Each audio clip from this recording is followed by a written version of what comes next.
Good morning, good morning, good morning. How y'all doing this morning? Double tap on the screen. There we go, there we go, there we go. Got everybody locked in this morning. How y'all doing this morning? Double tap on that screen for me real quick. Double tap on that screen for me real quick. We was running a little bit behind, but hey, we here nonetheless. Blame it on the snow, y'all. Blame it on the snow. Good morning, good morning, good morning. Grand rising, rich rising. Happy new day to each and every one of you. And happy new day. All I'm going to say is y'all better get in here. And y'all better, hey, listen, I don't want to have no excuses this morning. I'm the one that's out here in this. Listen, it is snow on the ground. It is snow completely, cars, everything covered, grass covered, ground covered. And I'm still out here in this garage in the snow with y'all this morning, okay? You know what I'm saying? Hey, listen, I need y'all double tapping on the screen. I need y'all showing love, all of that. Excuse me. I got choked. I need y'all double tapping on the screen. I need y'all showing love this morning. I had y'all the wrong way, so I had to move y'all around. Don't worry about it. Y'all know how I am. Listen, yes, it is cold as all get out, baby. I almost feel like I need some gloves on. But nevertheless, we are still out here this morning. Good morning, good morning, good morning, grand rising, rich rising. Happy new day to each and every one of you guys. How y'all doing? Thank you so much, Vita. Appreciate you, man. I appreciate you, Vita Brooks. I had somebody else say that put up some stars as well. Thank you. Yes, it is snowing at that door right now, and we are still in this garage. What you say, Coach? The word just don't stop. Hear me. The word just don't stop, and we are out here in this garage in the cold. And y'all see, I got that jacket tied all the way up at the top. Yeah, probably, but I'm telling you, it got really cold here in South Carolina yesterday, right after I got off live with y'all and went to the school to pick Nami up. That's when the cold really started. And I'm telling you, it's been cold like that ever since. Thank you so much, Benny Simpson. It's been cold like that ever since. I mean, y'all know when it's cold, when Coach don't go back out the door. Because one thing I'm going to do is go handle my business. I didn't go do nothing yesterday. It was too cold, so I still thought it wasn't going to do it. And then I finally looked up, Columbia, South Carolina. Right, purple flowers. That's what I'm saying. Remember, I was telling y'all that. I was like, y'all, we don't get no snow here in South Carolina. And, hey, boy, was I wrong. So I get up, I go take my shower and everything, and I look out the door. Oh, yeah, it's really snowing. So me and Nami made that one run over to the grocery store. She wanted to try some fruits yesterday, so did that. And, yeah, it's been on and popping ever since then, y'all. So it snowed and it's out there. But nevertheless, again, like I said, we are still in here. We're going to still get this word going. Yes, I got my fruits. I got my vegetables, man. Y'all know I'm good. I am so good. I got all kind of frozen stuff up in there, friend. I got a lot of frozen fruits, frozen vegetables, all of that. You know, got me some water. Got some Gatorades up in there as well. So good morning, grand rising, rich rising to each and every one of you guys. Hoping and praying that you guys are in your best mood this morning. This is Morning Walk, Word, and Worship, where you get your 3 wins a day right here with your girl, Street Poet, and the Chosen Family. Right, we do this every single morning. This is what we do. Yesterday, yesterday we were in there and we were talking about Habakkuk. Right, yesterday we were talking about Habakkuk, and we were talking about, the power of, this is studying your opponent, you know what I'm saying, studying your opponent on a regular basis. For instance, I know, yeah, listen, I am, but I got this. By the time I get started walking and talking, I've been there warmed up. Yesterday, we got started yesterday, and our topic for the next couple of days is studying your opponent, being aware of what it is that you're dealing with on a regular basis. What is we talking about? Studying your opponent. Who is your opponent? Your opponent is the adversary, right? It's the adversary. The adversary comes to do what? To stop you, to separate you from what holds you together. Make sure you got that in your notes, right? So what is our topic? I see you, Crystal Love. Thank you so much putting it in the chat over here. I see it. I needed to see it in the chat over here on Facebook and Instagram. There you go, Heather Smith. Appreciate you. Study my opponent. Thank you, Amanda. I see it on Facebook. The topic that we're going to be running with this week is study your opponent. You have to study your opponent. And who is your opponent? Your opponent is the adversary. Those of you that are new, that's coming in, that got my Chosen Family, one on each one of these platforms, they're putting in the notes for you. Make sure you take your notes. Make sure you take your notes. I listen to reflection reports every 3 months, and I hear everybody talking about how good their notes are and how helpful they are with them. When you have your notes, you have a study guide, you have something to go back to just in case something happened. You go back to it. Like I said the other day, yesterday, I said sometimes it might not be your situation. The live might not be what you're going through. The teaching that's happening that day might not be what you're going through, but you take the notes anyway and you align yourself anyway, because God has a way of making a situation that's not your situation today, but making it your situation on tomorrow. We don't hear things by happenstance or by coincidence. Understand me, everything that you do is uniquely designed by him. Understand me, it's uniquely designed by him. And the moment that you realize that everything that we do is spiritual and to pay attention to everything, the better that you're going to be, okay? So make sure you lock it in. So the topic is study your opponent, and your opponent is the adversary. Why is the adversary considered our opponent? Because his job is to stop us, right, from reaching our fullest potential. His job is to stop you, to separate you, understand me, from what holds you together. What holds you together? Christ. He's Christ's opposition. Everything that Christ says, he says the opposite. Everything that God says that you will be able to do, he says the opposite. So his job is to get into here, your mind first. His first stop is going to be where, coach? Mind. His first stop is going to be here. The enemy's first stop is always going to be right here. Because if he can get into here, then he can get into here.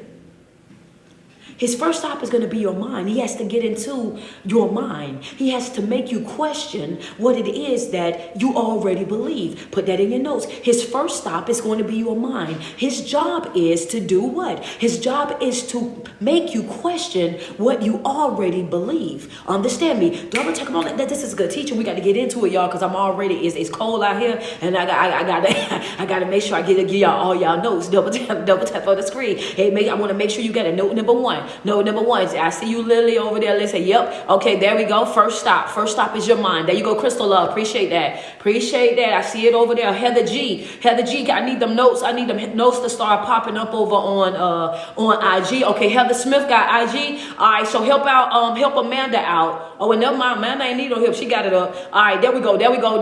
The first stop is going to be the mind. Why is the first stop the mind? The first stop is always going to be the mind, because understand, he knows if he can get into your mind, then he can get into your heart. His first stop is the mind, because he has to trick you into, right, thinking that what you believe is now wrong. He has to make you question what it is that you believe, right? He has to get into there, because if you don't question what it is that you believe and you stand firmly on what it is that you believe, then the result of that is going to be the same result that Jesus gave him when he was out there in the wilderness. Come on, this is good teaching, and I'm going into it real fast. Hold on. What'd you say, coach? The enemy's first stop is always going to be your mind. He's going to try to attack your mind first. The reason why he attacks your mind first is because he has to make you question what you already believe. He has to first deceive you. Deception works by what, chosen family? A small piece of a truth emwebbed with a whole bunch of lies. Deception only works when there's a small piece of truth in it. It has to be a small piece of truth in it, understand me, in order for you to believe something. So when you hear that small piece of truth, then your ears perk up. Then you're like, oh my God, well, I know that's right. And then now all of a sudden, everything that you believe, he got you now questioning that, right? He got you now questioning that. And when you start questioning what you already believe, then in that moment, without you knowing, right? Without you knowing, because the enemy is slick. He's cunning. He's conniving. He's very skillful at what he does, right? So the moment that he gets you to question what you already believe is the moment that you just gave him a seat at your table. Oh, yeah. Come on. At that moment, it's the moment that he just pulled up a seat at your table, right? Because the moment that you start to question what you believe, then all of a sudden that comes in. What does that bring in? My chosen family. These are things that I drill with them. These are things that I teach them on a regular basis. What happens in that moment? He brings in the spirit the spirit of, I want to see if anybody gonna come up with it. I want to see. Happy due day to everybody. The spirit of distraction is a good one, but that's not the one I'm looking for. That's a good one, but it's not the one there you go. Pretty epic. That's a fact right there. That's when that spirit of doubt. There you go, Lily. That's right. That's right. The spirit of doubt. That's what gives way to that spirit of doubt. The moment that he makes you question what it is that you believe, follow me what I'm saying. The moment that he makes you question what it is that you believe, now he's pulled up a seat at your table because now you've brought in the spirit of doubt.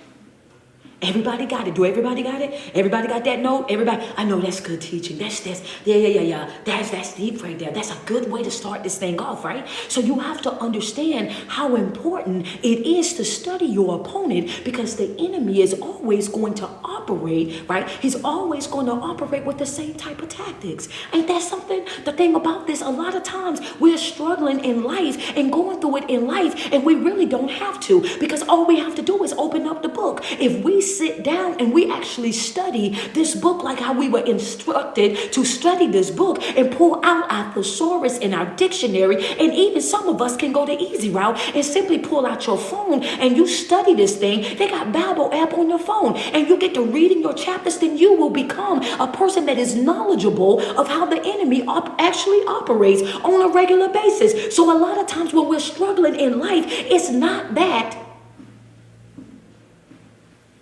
we're not capable. It's not that you're not worthy. It's not that you're not deserving. It's not that you cannot do what needs to be done. It's that you don't know. What you say, Coach? It's you don't know what to do. Who's going to be real and say, oh my God, who's going to be real and be, just throw your hand up in the chat real quick. It's not that you're not capable. You just don't know what to do. You know you need to do something, but you don't know what to do. Understand me? Anybody ever had that experience in their life when you're going through something? I'm talking about going through something really real. Thank you, Kenyatta Robinson. Appreciate those stars. You going through something real. That was for you, baby. Hey, and you like, I know I need to do something, but I don't know what to do. Understand me? I see you, friend. Like, come on, we have to be real about this thing. We can't go into 2025 playing with stuff. We have to be really, really real about the thing. The truth, we'll be right there. We like, I just don't know what to do. I know I need to do something, but I don't know what to do. The thing that I don't know what to do. Understand me? And that's because we are not taking this thing seriously. And the moment that you start taking this journey seriously is the moment that you will see that everything about this will completely shift. Understand me? It'll shift.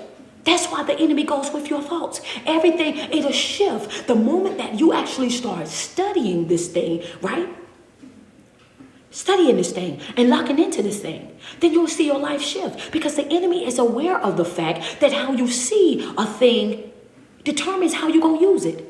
How you see a thing is going to determine how you're going to use it. Thank you, Christina, for the Cash App. And how you see it is just going to determine how you use it. So if you're sitting over there and you're looking at it, and when you look at it and you feel you see nothing but defeat, you don't see no other way out, then defeated is going to be the emotion that your body will start to feed. You will start to give life to that feeling, understand me, of defeat based on what that thing looks like. That's what we would do. If you will look at that situation, the enemy knows this. That's why he wants to attack you mind first. If I can get into your head, understand me, if I can get up into your mind and I can make you question what you already believe, you believe that it's going to be this, but I'm showing you that it's that. I'm showing you that it's over. I'm showing you that it's down bad. I'm showing you that it's defeated. I'm showing you that ain't no coming back from that. That's what you see with your natural eyes when you get, understand me, because that's the only thing that you're going to be able to see when you're operating with him. When you're operating with the flesh, when you're operating with that carnal mind, when you're operating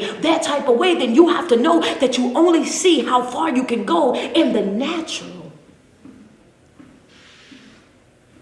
It's going to show you exactly, oh yeah, it's over with. Ain't no coming back from that. Oh yeah, you might well throw in the towel. Oh baby, yeah, you might well go ahead and give up on that. Yeah, yeah, yeah. Ain't nothing else. I mean, but at least you did the best that you can do. You start hearing all that kind of stuff. You know what I'm saying? And you start hearing all that kind of stuff. And what do I call that? I say that when we start saying that type of stuff, like, at least I got a job, at least I got a man, at least I got a house, at least I got a this. Baby, understand me, you still settling. I don't care how good you make the excuse, you are still settling. Hello, somebody don't get mad at me because y'all know what time it is. We do this every single morning, and I don't never come on here to sugarcoat it for you every single morning. You can leasing and leasing and leasing and leasing all you want, and you still settling. I don't care how good the excuse sound, you are still settling. And anytime that you settle in any area of your life, chosen family, if you settle, you'll do what?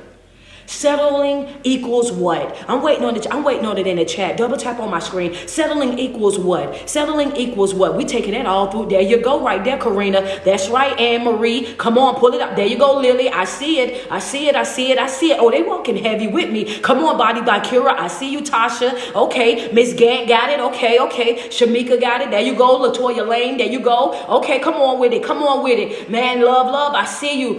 Heather Giggum. That's right. Settling equals suffering. If you settle in any area of your life, you will suffer. That right there, we bringing that note back in 2025. We putting that up in the red ink right there because it's a lot of you guys that really need to know and understand that if you settle, you will suffer. It doesn't matter how cute, understand me, that you make the excuse. It doesn't matter how nice the excuse sounds. If you settle, you're going to suffer. There's going to come a time in your life when you're looking at that thing that you settled for, and you're going to carry that heavy burden of regret because you know that you could have done better than that. You could have had better than that. You could have shown up better than that. Understand me, just because you make an excuse for it does not, let me say this. Just because you make a cute excuse for it,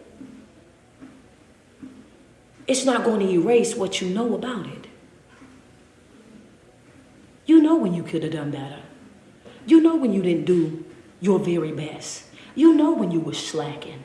You know when you were taking breaks. You know this already. And understand me, this ain't got to be nothing that nobody else say to you. Understand me, this ain't got to be nothing that nobody else say to you, nothing that nobody else bring to your attention. It'll eat you up all by itself. Hello, it will eat you up by itself. Understand me, people will be sitting over there looking at you, and they'll be like, why are you acting like that? What's wrong with you? And you don't even want to tell them. Don't nobody know. You understand me? Believe it or not, some folk walking around right here now, right now today, they woke up right now today, and they got stuff that they going through in their life that they won't even tell nobody else. Nobody else even know what it is that they dealing with. Nobody else even know the struggle. Nobody else even know what's happening right now because they too embarrassed to even say that, you know what, they too embarrassed to say it was me. They too embarrassed to say I did it. Understand me? They too embarrassed to say if I would have just moved on. They understand that they suffered in that area, and because they suffering and they settled, they settled in that area, and because of the settling that they done in that area, now they're suffering.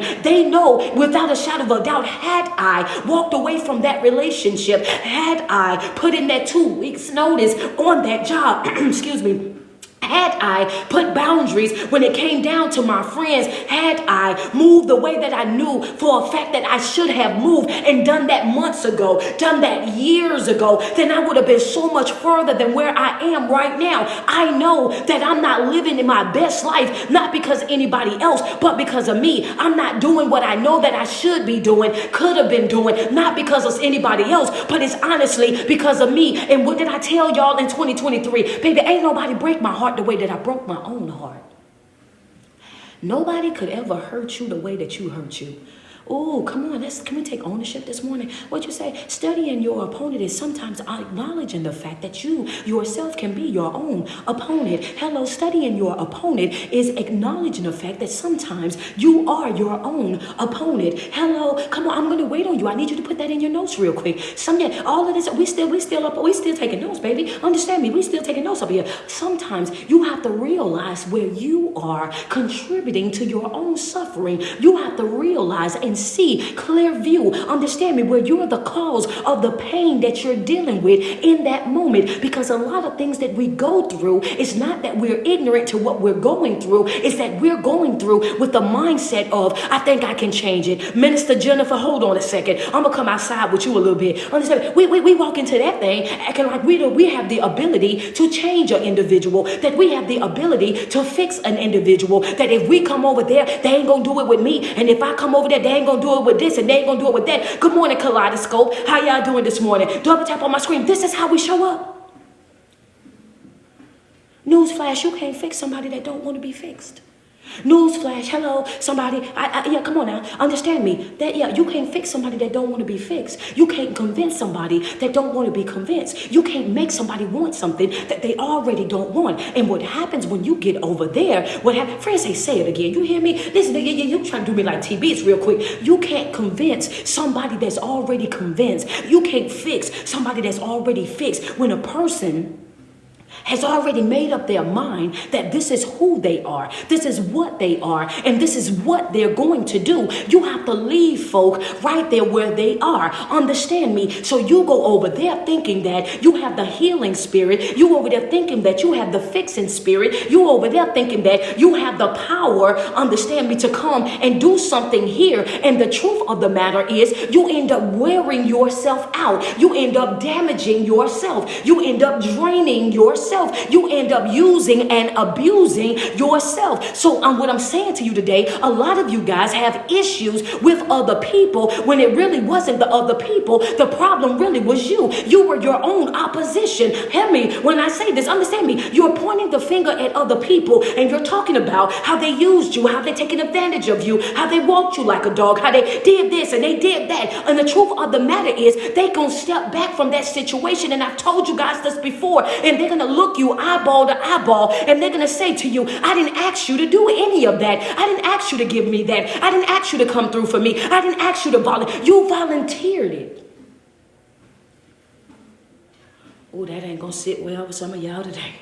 Oh, don't nothing make you matter like when somebody come to you and they got an issue with something and they whining, complaining and falling all out on the floor about it, and you go outside your way to go fix it for that individual, and after you get finished fixing it for that individual, they look you directly in your face and say, I didn't ask you to do that. And the truth of the matter is, what you get mad the most about, thank you Terry West for the Cash App, what you get mad the most about that situation is because the moment that they say, I didn't ask you for any of that, I didn't ask you to do that, you know why you get mad? Baby, you're not mad at what they said, you're mad that it's true. You're not mad, honestly. Friend, come on, hold on. Don't slide down the wall yet. Pick yourself back up, baby. The truth is going to hurt, but this is how we have to give it in 2025 so that people can move forward the way that they need to move forward. Pay attention to me. Hear me when I say you're not upset. Understand me with the fact that they're saying to you that I didn't ask you to do it. What hurts the most about that is the fact that you know that it's true. See, when you hear truth awakens something in the inside of you. It strikes a chord in the inside of you. Understand me? So what happens in that moment, they're letting you know that they didn't ask you to do it and they didn't. Your good heart did it. Okay, your healing spirit did it. yeah, because you thought that you could do it. Yeah, that's what put you in that situation, right? That's what put you in that situation. That's what you're down bad about right there. Understand me? This is how this happens. And once they say that, then that truth hit you, and it hit you like a ton of bricks. And you're like, oh my God. So what do we do? Anytime, instead of us taking full responsibility and saying, you know what, you're absolutely right, you didn't. That right there, that's on me. What I'm going through, that right there, that's really on me, because I should have never volunteered it. I should have never took on somebody else's stuff. Understand me? I should have never been playing the fixing type of role. I should have never put that cape around my neck. You are absolutely right. Understand me? And bowing out gracefully, taking full responsibility for what it is that we done in our life. Instead, we can't do that, right? We can't do that. We have to blow up about it. I know that's right, because you shouldn't have said, and you came to me, and you wanted this, and you wanted that. Yeah, you might not have said it directly, but you definitely said it indirectly. Why? Because we can't handle the truth. Because come on, Tara. They got to be real today, because we can't handle the truth. If we're going to grow, if we're going to evolve, if we're going to heal, if we're going to develop in life, we're going to have to learn how to receive the truth. Understand me, a lot of our problem come because we can't handle the truth. We can't handle when somebody corrects us. We can't handle when somebody exposes us to the broken areas of us. And if you're going to grow, if you're going to evolve, if you're going to develop, understand me, you're going to have to be willing to accept the hard, unsaturated, unsugar-coated, unwatered down truth about who and what you are. You're going to have to be able to receive that, because guess what? I don't care how much you pray. I don't care how much you fast. I don't care how much you worship. I don't care how many scriptures that you know from front to back and back to front. It's going to be a time in your life where you're going to be the problem. It's going to be a time in your life where you're going to be the bad energy, where you're going to be the bad vibration or the low vibration. You're not going to always be right. Hear me when I say this. You're not going to always be right, and you're not going to always be in the right. And when that happens, you have to be willing to accept the fact that you're wrong. People, understand me, hear me when I say this, people will respect you so much more, receive you so much more, love you so much more. People are not looking for perfect. They're not looking for perfect. Stop lying. They say that, ain't nobody looking for nobody that's perfect. People are looking for somebody that's real. They want somebody that's real, somebody that'll try, somebody that is transparent. That's what they want. That's what they want. They want somebody that they can relate to. They want somebody that they can look at, understand, and they can learn from and say, you know what? That's what I'm talking about. I know I made that mistake, but when I make mistakes, I used to just go ahead and give up. But when I be around you, I be feeling like, yeah, that's what I'm saying. And I pick myself back up and I get back in the game. People just want something that is real, something that is transparent, an individual that they see that is just like them, coming from that same place, that's getting up every day and simply trying. You ain't gotta be perfect, but you at least try to give yourself a chance. Try to give yourself a better life. Try to live up to your fullest potential. Understand me, it's one thing to fail and try, and it's another thing to fail by default. How you fail you fail by default when you don't even try. You mean to tell me you ain't even tried? You ain't even give yourself a chance? You didn't give yourself the benefit of the doubt? You ain't even try. You didn't even say, well, man, you don't even know if it wouldn't have worked for you or not. You don't even know that because you never tried. At least if you tried something and you see that it didn't work and you tried, you put your best effort out there, your best foot forward. You at least gave yourself the opportunity and say, well, yeah, I tried it, but it didn't work.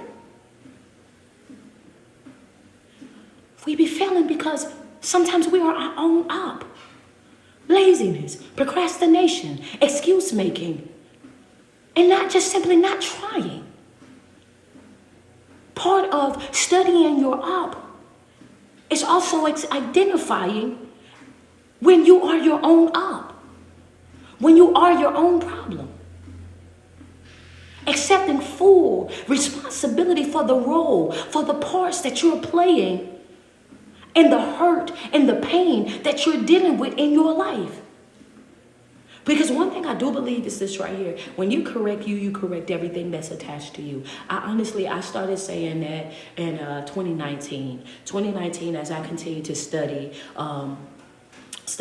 mental health, because my first couple of years I really focused more on mental health. It wasn't until a year and a half ago that I got more into speaking more about spiritual health. So from 2017 all the way up to, I'll say, like 2022, I was only doing motivational speaking. That's all, you guys. When I would come on at 12 p.m. Eastern Standard Time, it would always be motivational speaking. It would always be about you guys moving forward in life, letting go toxic individuals, growing and evolving and whatnot. It wasn't until like 2021, 2022 that I became more in tune with the spiritual side of things. Now, that's not to say that I wasn't already in a spiritual realm in my own personal life. That was just when I started speaking boldly about it. For a very long time, I only focused on motivational speaking, but all throughout my life, I've always studied spiritual warfare, which is why I always teach you guys about the I'm always talking about the enemy's tactics.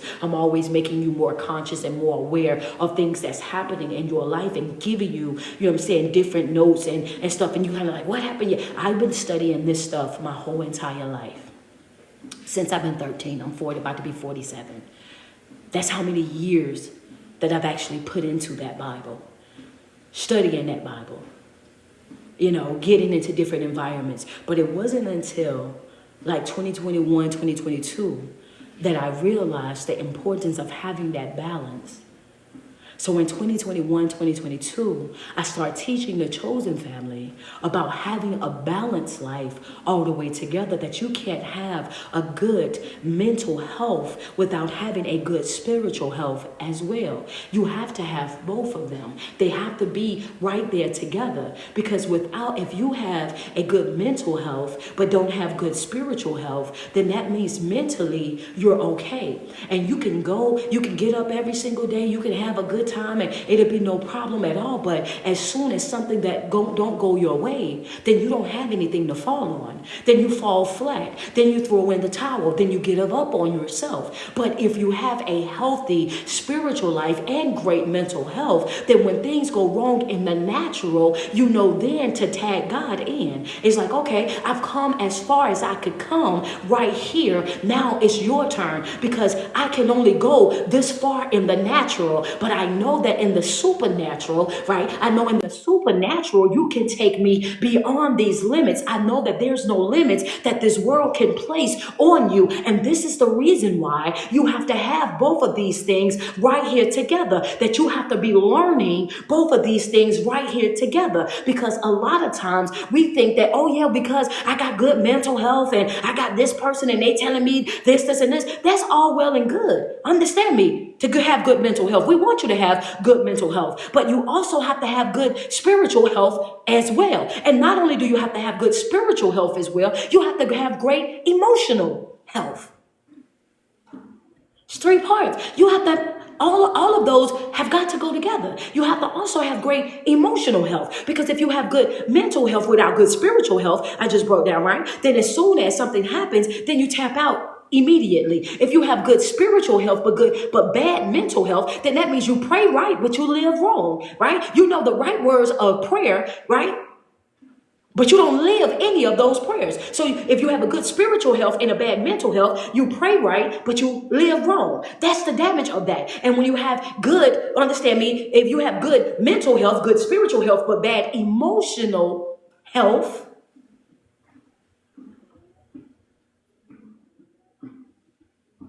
then you throw everything away because you're mad.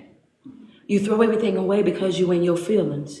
You throw everything away because somebody then said something wrong to you, did something wrong to you, and now you're mad at the world. So you don't care about your mental health and you don't care about your spiritual health, because emotionally you in a rut.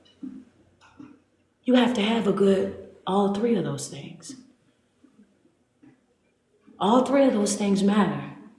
All three of these components have to be strong in order for you to defeat your opponent. Three things that you have to be focusing on when studying your opponent. This right here, before you go out onto the basketball court, we were talking about that yesterday, before you go out on the field, before you play any sport, they tell you to do what? You have to condition. You have to work on yourself. You have to make sure that you are able to play the position that the coach is putting you in. What that means is you have a trainer that's working with you on a regular basis. Y'all getting up early in the morning. Y'all getting to the gym. You got stretches that you got to do. Understand me? You got runs like the races that you run. The races you run down there, run back. You got tires that you got to flip over. You got weightlifting that you got to go through. You have to condition yourself to build up your stamina. You have to build up your strength. You have to build up your endurance, because when they put you out there, you got to be prepared to take a hit or two. They're not going to just put somebody out there and that person does not know. Here you are thinking you are offensive player and you really a defensive player. So here you are because you don't know the position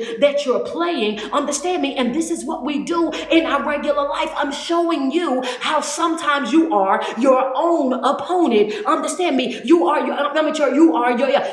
opponent that you got to study. You got to study you. This is what I'm showing you. So you have to study yourself. You have to see where you're good, where you lack. You have to see where you're good and where you lack. And sometimes our problem is we think that we are a defensive player and you're really an offensive player or vice versa. And when you get out there, you don't know what it is that you're supposed to be doing. Understand me? Because you ain't did no work behind the scenes. You ain't did no work in the dark. You ain't done nothing but sit and soak and make excuses. You ain't did nothing but pretend that you got it all the way together. And then when you get out there, now you didn't fell flat on your face, right? Because you, understand me, you can fool some of the people some of the time. But baby, when it come down to God, you can't fool him none of the time. So you over there jumping and shouting and running and quoting scriptures and praying and everything else. And then when life start lifing, then we get to see what's real and what's not. You over there jumping and shouting and praising and speaking in tongues and falling across the pew and running up and down the hallways and all of this. And then when life starts lifing, things start happening. One inconsistency, one unexpected blow, then all of a sudden your whole entire spiritual life is over there laying flat. Wait a minute, we thought that you believed. We thought that you was locked in. We thought that you was really on board like that. How is it that somebody that operates the way that you was putting on, like you operate, how you fall flat like that?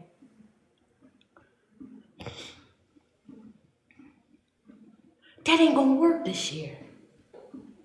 That's not hoping and hollering. It's not going to work this year. Running up and down, that's not going to work this year. You're going to have to really have something in you. Okay? Put that in your notes real quick. All of the dramatics, the theatrics, all of that ain't going to work this year. You're going to have to really have something in you. Understand me? That's red ink right there. Baby, yeah, we know that you know how to pray. We know that you know scripture. We know that you are, you know how to cry on cue. We get it. When it comes down to the drama part of it, playing the part, you got the part down pat. We get that, but I need for you to understand that that's not going to get you through this year.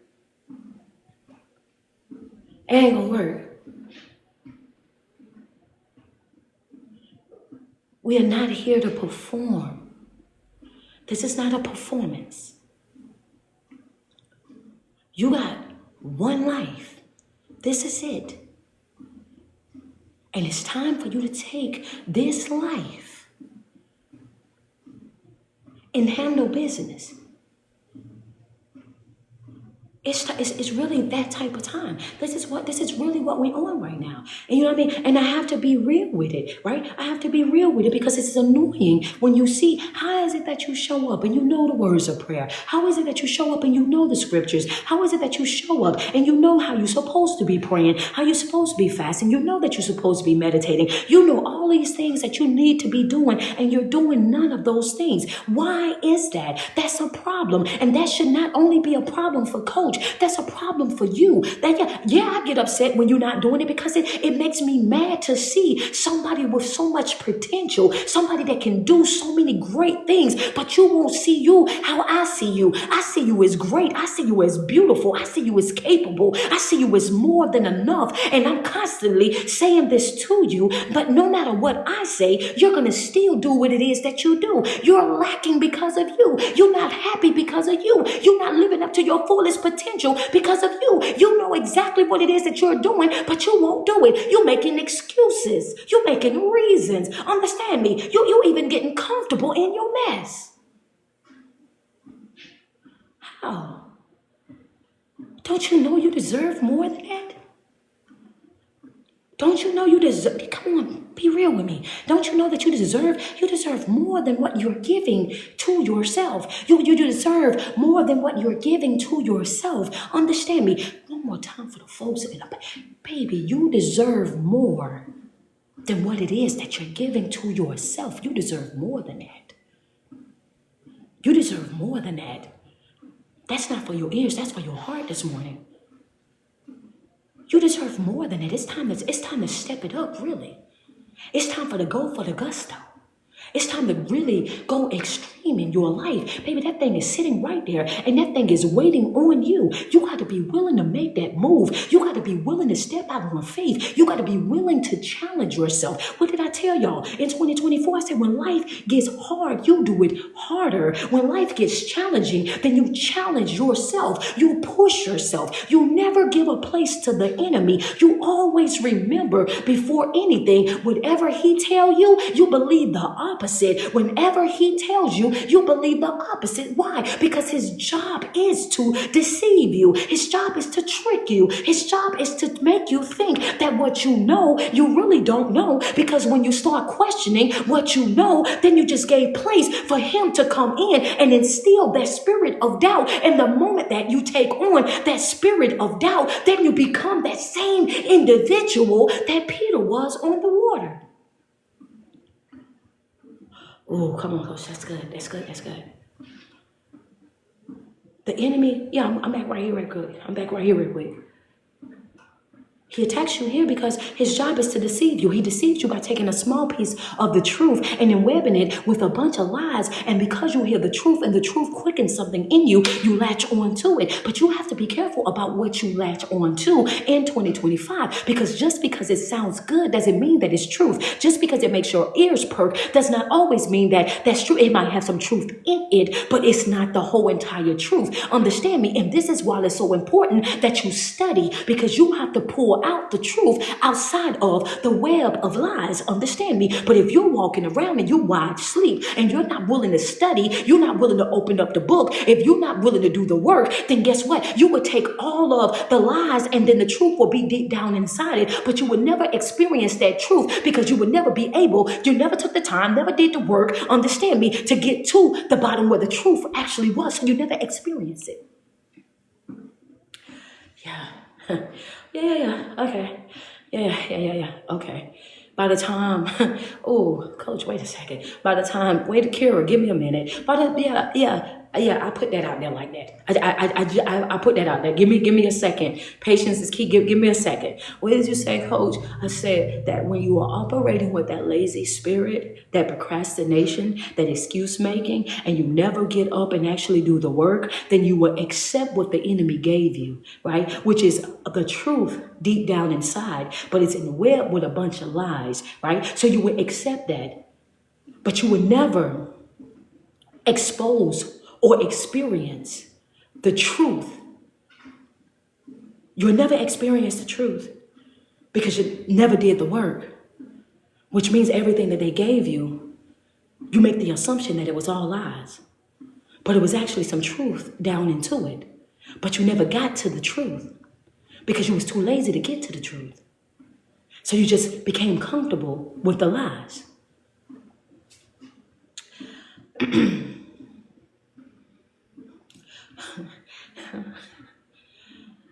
Ooh, what you say, Coach? Yeah, okay, hold on. You got, wait, double tap on my screen. Have you ever gotten comfortable with the lie? You know that it's a lie. You know that it's a lie. You feel it all in your body. Your intuition lets you know that it's a lie. Everybody around you is whispering about it. You know that it's a lie. You know that it's a lie, but you have become extremely comfortable with the lie. If you've ever become comfortable with the lie, just say ouch and send some love on TikTok, Instagram, and Facebook. Double tap on my screen. Let's just be real. A lot of us have gotten way too comfortable with the lie. Candace Bash, I see you running. When you get back, I got some more. When you get back over here, I got some more. Yeah, you get comfortable with the lie. You know that what you're living is not the truth. You know. Thank you so much, Romeo. Thank you, Chris. I appreciate the love coming over there on TikTok. Double tap on my screen. We at 55K. Get us up to 100K. Double tap on that screen. IG. Can I get 5 badges on IG? Over here on Facebook. Let me get 100 stars real quick. You done got comfortable with the lie. You done got so comfortable with the lie that you get tired of even anybody whispering about the truth, trying to tell you the truth. You done got so comfortable in the lie and what it is that they're saying. Understand me? You done got comfortable with it that you don't even care anymore. So you sit over there and you deal with that individual while you're dealing with that lie, right? Come on, while you're dealing with that lie. And then by the time Let's be real. By the time that the truth even is exposed, if it's exposed, because sometimes you never get to experience it, but when you do get to experience the truth, it don't even matter to you no more. That's why I told Candace to come back when she got finished running. Who didn't have that experience? Yeah, yeah, let me put both my hands up. Yeah, you didn't sit over there and you didn't waited for the truth for so long, and then by the time the truth then came out, you don't even care no more. Understand me? You don't care no more. Is that Bessie? Come on, let's be real. You don't even care to know the truth anymore. You don't even have any more feelings attached to the truth. It don't even matter no more. You don't want them and you don't want the truth. You don't want the bond. You don't want the relationship. You don't want to talk. You don't want to kick it. You just want them to up out your face. That's it. That's all. You don't even care no more. You don't even care no more. This is what be happening. We deserve more than that. As we continue to live and continue to grow all throughout life, we have to understand, listen, we're no longer accepting that 50-50. We're not accepting 50-50. We're not accepting 80-20. We're not accepting 70-30. Understand me? We're no longer accepting that. You gotta be at a 100%. I gotta be at 100%. You have to have all of your adult business handled. I gotta have all my adult business handled before we can even start dating. Understand me? I refuse to waste my time. Refuse to waste my energy, my effort. Charmaine Brown, thank you for the cash app. Baby, I'm done wasting time. Hello, somebody, if you don't know what you want out of life, you ain't got no business over here trying to be up in my life. Because what? A person who ain't got nothing to help you lose everything that you got. You're not about to come over here and destroy the peace that I've created in my own life. You're not about to come over here and have me walking around sad, mad, and depressed because you sad, mad, and depressed. And misery loves company. I'm not that individual. I'm not about to come and keep you company inside of your misery. You're not going to make me have a bad day and have a bad life because that's what you got going on. Baby, I refuse. You have to pick yourself up out of these different types of situations that we've become way too comfortable in, so comfortable in that we feel guilty by leaving folk where they are. We start to think that it's our job to fix them. Understand me? We feel guilty. We feel bad. We feel like we're betraying somebody, that we're letting somebody down, that we're not real, that we're not solid because you're leaving somebody where they've already let you know that they're happy there. They're not trying to move from that situation. They're not trying to grow from that situation. They're real comfortable. And when they like it, you gotta love it. That's the season that we're in. I'm no longer trying to change you. There you go, Fred. That's God's job. I'm no longer trying to change you. I'm no longer trying to convince you of something when you've already got your mind made up. One thing that I told y'all back in 2022 is what? When a person is emotionally sick, they cannot be convinced. When a person is emotionally sick, they cannot be convinced. When a person is emotionally wrapped up, that's good stuff. I'm glad I went back to that. When a person is wrapped up, tied up inside and have their emotions wrapped up, tied up inside of a situation, there's nothing that you can do for that individual until they release themselves. They got to free themselves first. You can talk until your tongue hurt, but if they still got love there, they not leaving. If they still, understand me, is wrapped up in that, they not leaving. You can make all the good points. You can show them how they being abused. You can show them how they being taken advantage of. You can show them how they been walked like a dog. You can show them how the individual is draining them of everything. But baby, when they are emotionally sick, they cannot be convinced. No matter what you say, no matter what you do, no matter what you give, no matter how much you sacrifice, they are not going to see or receive anything that you're saying. They might bob their head like, yeah, I get it, I understand, but they ain't gonna make no move. Because emotionally, they still tied up in it.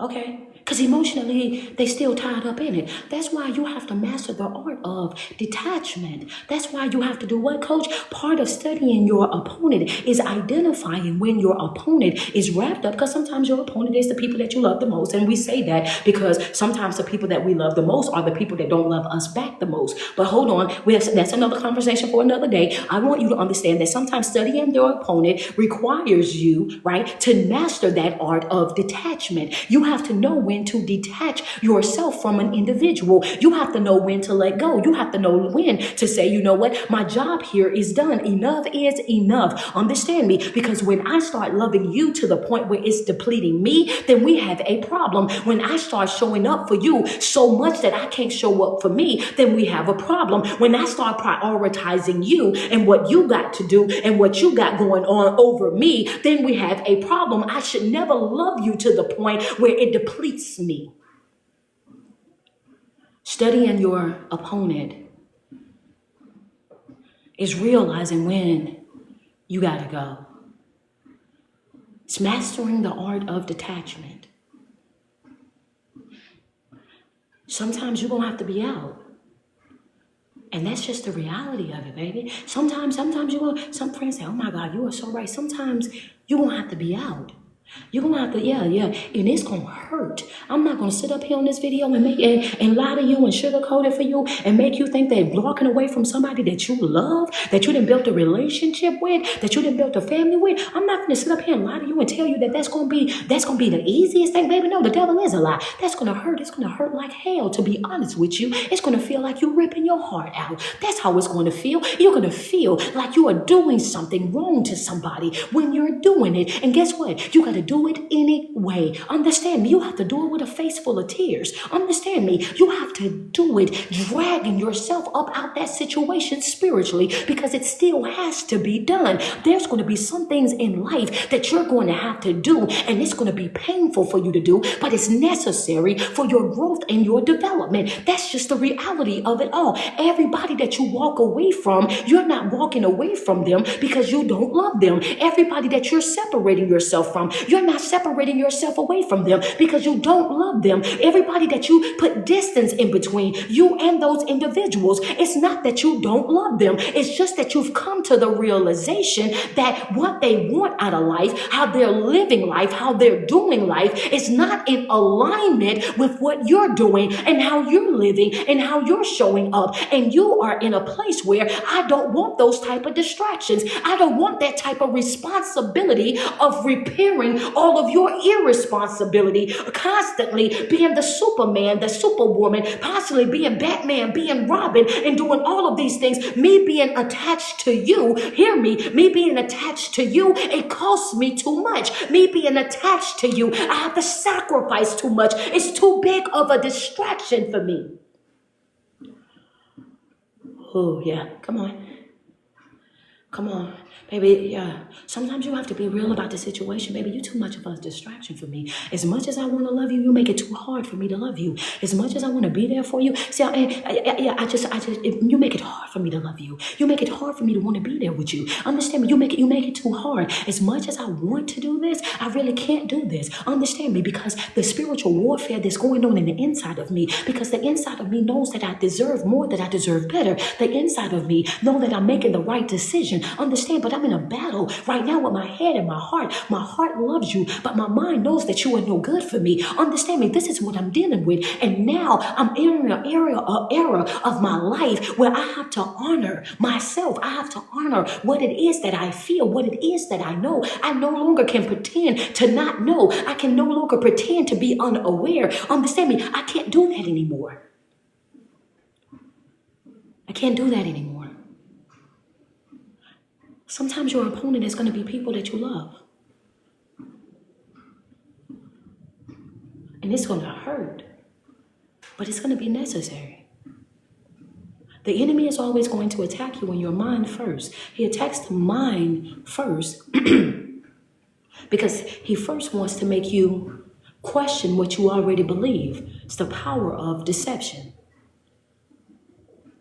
Another reason why the enemy also wants to, it's the power of deception. So once he instills that deception, once he's deceived you, and now he's making you question what it is that you believed. Anytime that you start to question what it is that you believe, right? I'm going on to part 2 of that. Part 2 of that is what? When you start to question what it is that you believe, now, right, you're tiptoeing from here to your heart. You're going from here to here. right? Part two of that, you're going from here to here.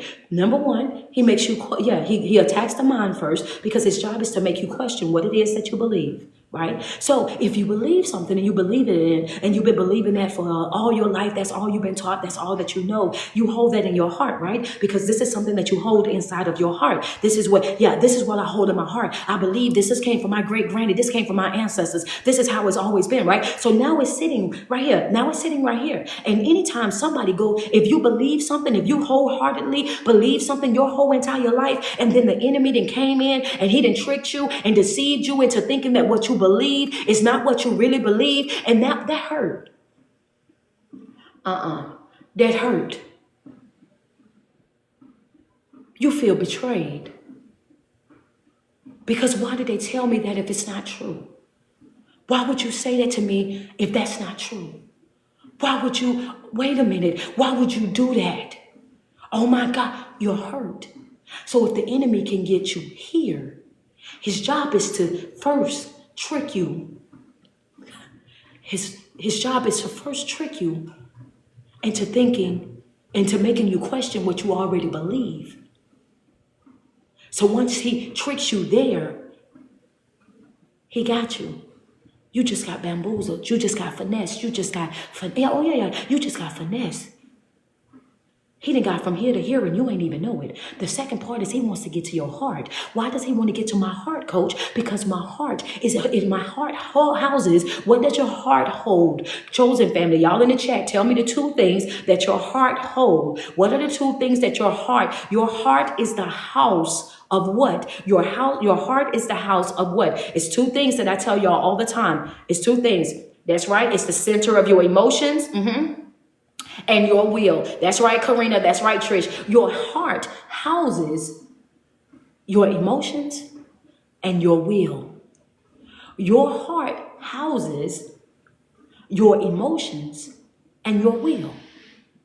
So when the enemy tricks you in your mind first by convincing you by making you question what you've always believed to be true, when the enemy tricks you right there, it hurts your feelings because you believe that what somebody was telling you, that they were telling you the truth. You believe what they were saying. You hooped, you hollered, you fall out all over the place. Great granny told you that. Understand me? So now you feel offended. Now your emotions is tied up in it because now you like, ain't no way y'all told me this. And now I'm finding out that this ain't the truth. That hurt. Anytime that you see somebody, understand me, and you respect that individual, you love that individual, understand me, and you find out that something that they told you is not true, that bothers you. So now your feelings is hurt. Your emotions is here. So now that you've given the enemy place here, you also gave him a place here. He just got a 2-for-1 up off of you. This is the reason why I said when you allow the enemy inside of your mind, when you let the enemy come in and allow that spirit of doubt to come in, you just gave him a place, a seat at your table. You just pulled out a chair. Understand? Even if it was a fold-out chair, you gave him a chair still. You gave him a chair at your table. And this is what happens. Now he also has access to your heart. That's a dangerous game that you're playing. Because your heart holds, it's the center of your emotions, and it also houses your will, right? And your will is something that you definitely cannot play with. Hello, somebody. You have to be willing to do things. It's going to be some things in your life, understand me, that you will not do with skill, but you will do with will. Hello, somebody. That's red ink right there, baby. Understand me. That right there. That's a dangerous game because your will holds weight. I need for you to know that. Hear me today. This is a learning. Yeah, I gotta learn you something. Your will holds weight. Understand me, that's a dangerous game. This is the reason why it's so important that you resist the enemy. So this is why it's so important that you shut down negative internal dialogue. This is why it's important that you don't allow gossip, drama, and chaos to get inside of here. You don't understand me. You should be protecting this at all costs. This is the enemy's playground. This is what he likes to get into and have a field day. He over in there, he playing hacky sack. inside your mind. Understand me? He's in there doing all, yeah, you have to be careful of these things. Anything that will keep you from studying, anything that will keep you from praying, anything that will keep you from meditating, anything that will distract you from doing anything that is beneficial to your growth and development is where he will have you tied up at. This is his playground right here. And the moment that you allow him here, he will also tiptoe right on down here. He will have you so distracted in what it is, the disappointment of them telling you something wrong. He will have you so distracted with the hurt, so distracted with the pain. He will have you so distracted with your emotions that you don't know that he done ran off with your will. Hold on. Oh, you got robbed. Wait a minute, double tap on my screen. I want, if you caught it, I need you to do me a favor. If you caught it, double tap on my screen. If you caught it, double tap on my screen. Send me some love. Can I get 5 badges on IG? Double tap on my screen. Let me get some love, Facebook. We almost at our 2K. We got 1,123. Double tap on that screen. Let's get us up to our 2K real quick. Double tap on that screen. We almost at 100K TikTok. We at 92K. Double tap on the screen. Who caught it? She says, come on, coach, you on fire. Think about it. Yeah. Think about it. What is his job? His job is to make you question what it is that you already believe. And when you start to question what you already believe, then you gave birth to the spirit of doubt. When the spirit of doubt sits in, right, then now you're questioning everything that you believe, which means now you in your feelings, because now you in your what? You in your feelings, you in your emotions.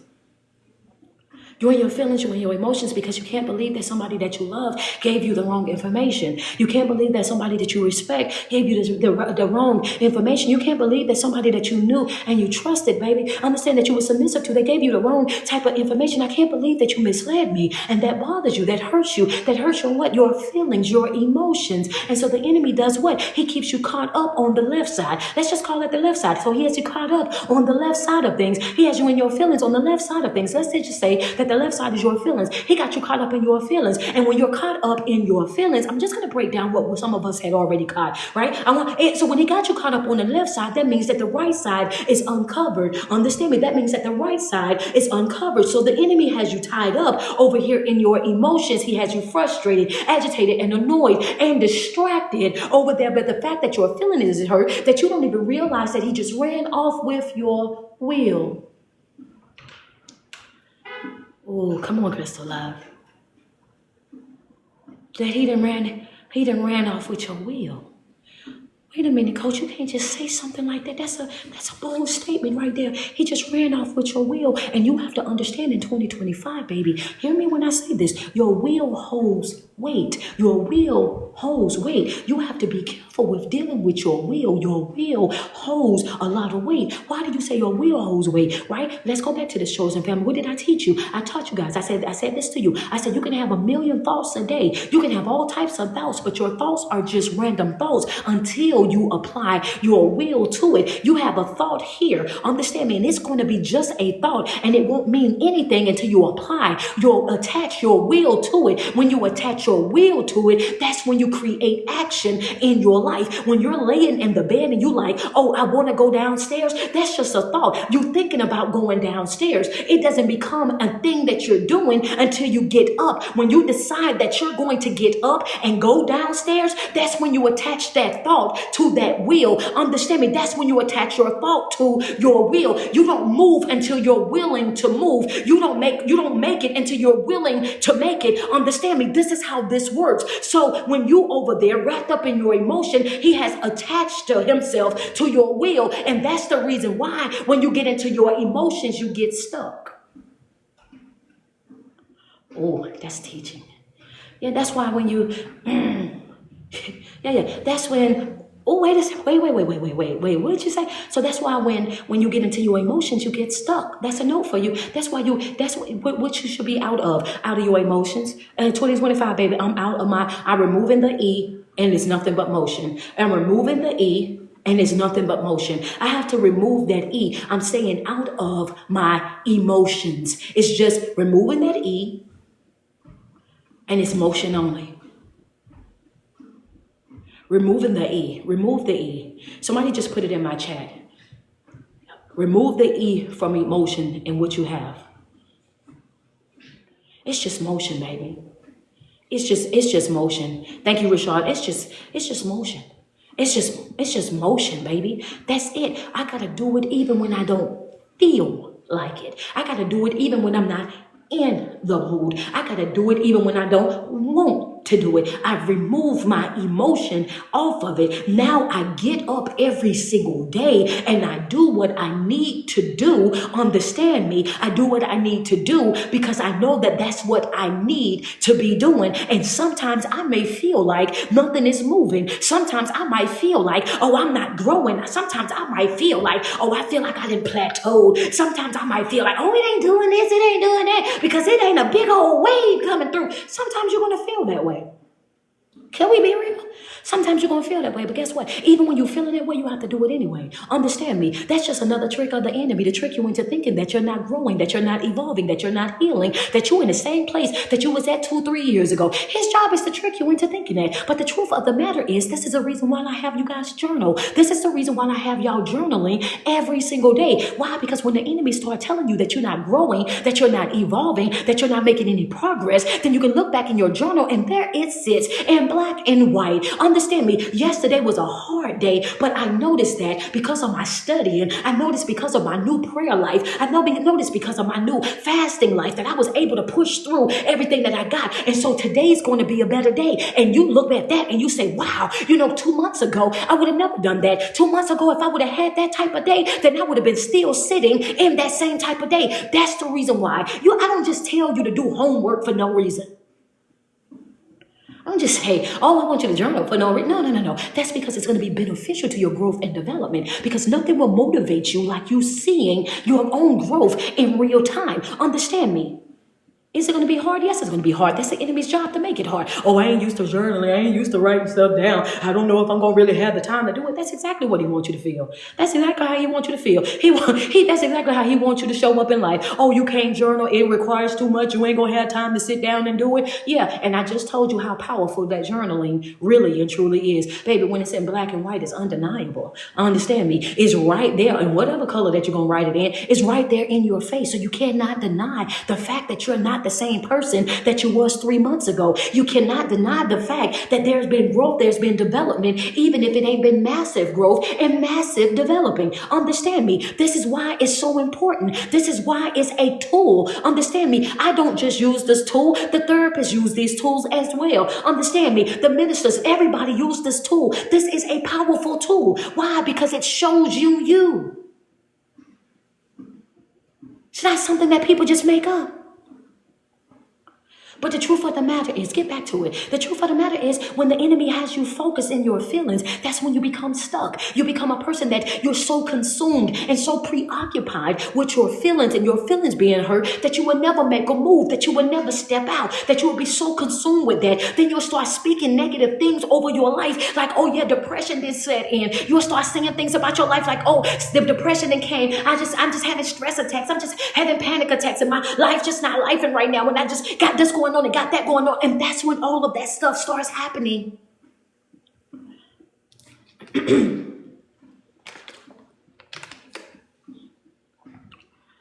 You start speaking all this negative over your life. And what happens when you speak all that negativity over your life, coach?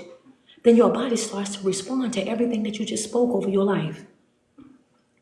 Then your body starts to respond to everything negative that you just spoke over your life.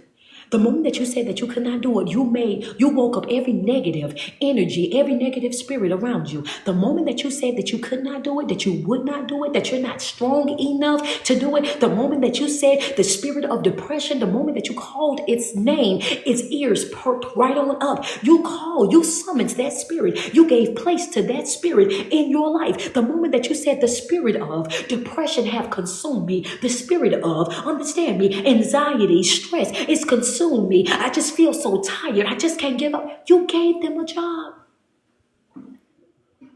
They was laying dormant, waiting on you to call their name.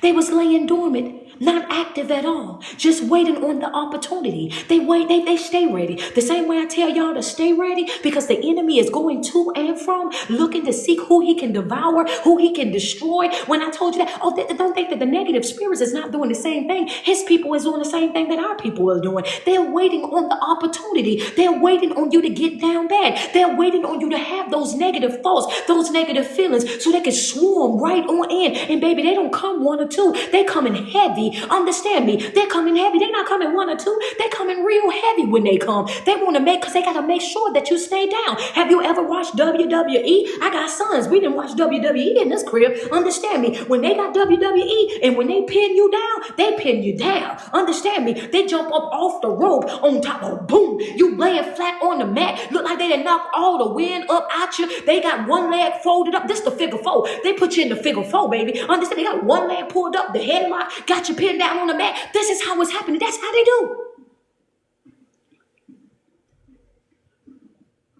Somebody, yeah. Spiritually, they hit you with the rock bottom.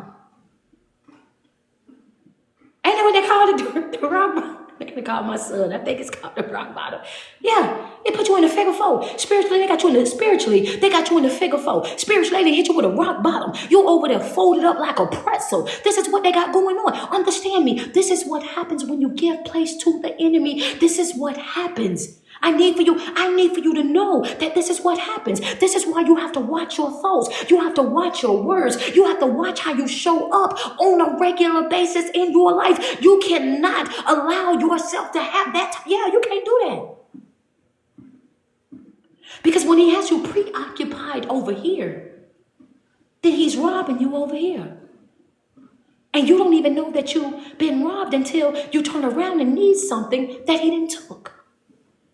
You don't even realize what I told you. You don't even realize that you're not focused until you get focused. You don't even realize how unfocused that you really and truly are until you get focused. You don't realize how unfocused you are in your life until you actually get focused in your life. The moment that you start really looking at yourself, looking at your life, looking at your development, then you're like, oh my God, ain't no way in the world. Out of 30 days, out of 31 days, I only wrote 12 days. I only journaled for 12 days out of 30. That's sad. But then here you are telling your child to make sure they do their homework. Wait a minute, this book only got 100 pages in it and I ain't read but 5 in 30 days? Here I am. You mean to tell me, oh, wait, they got a whole study group and it's only $10 and I signed up and ain't went to now class?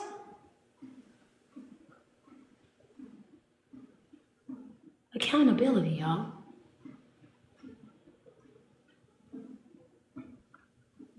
It ain't gonna work unless you work it.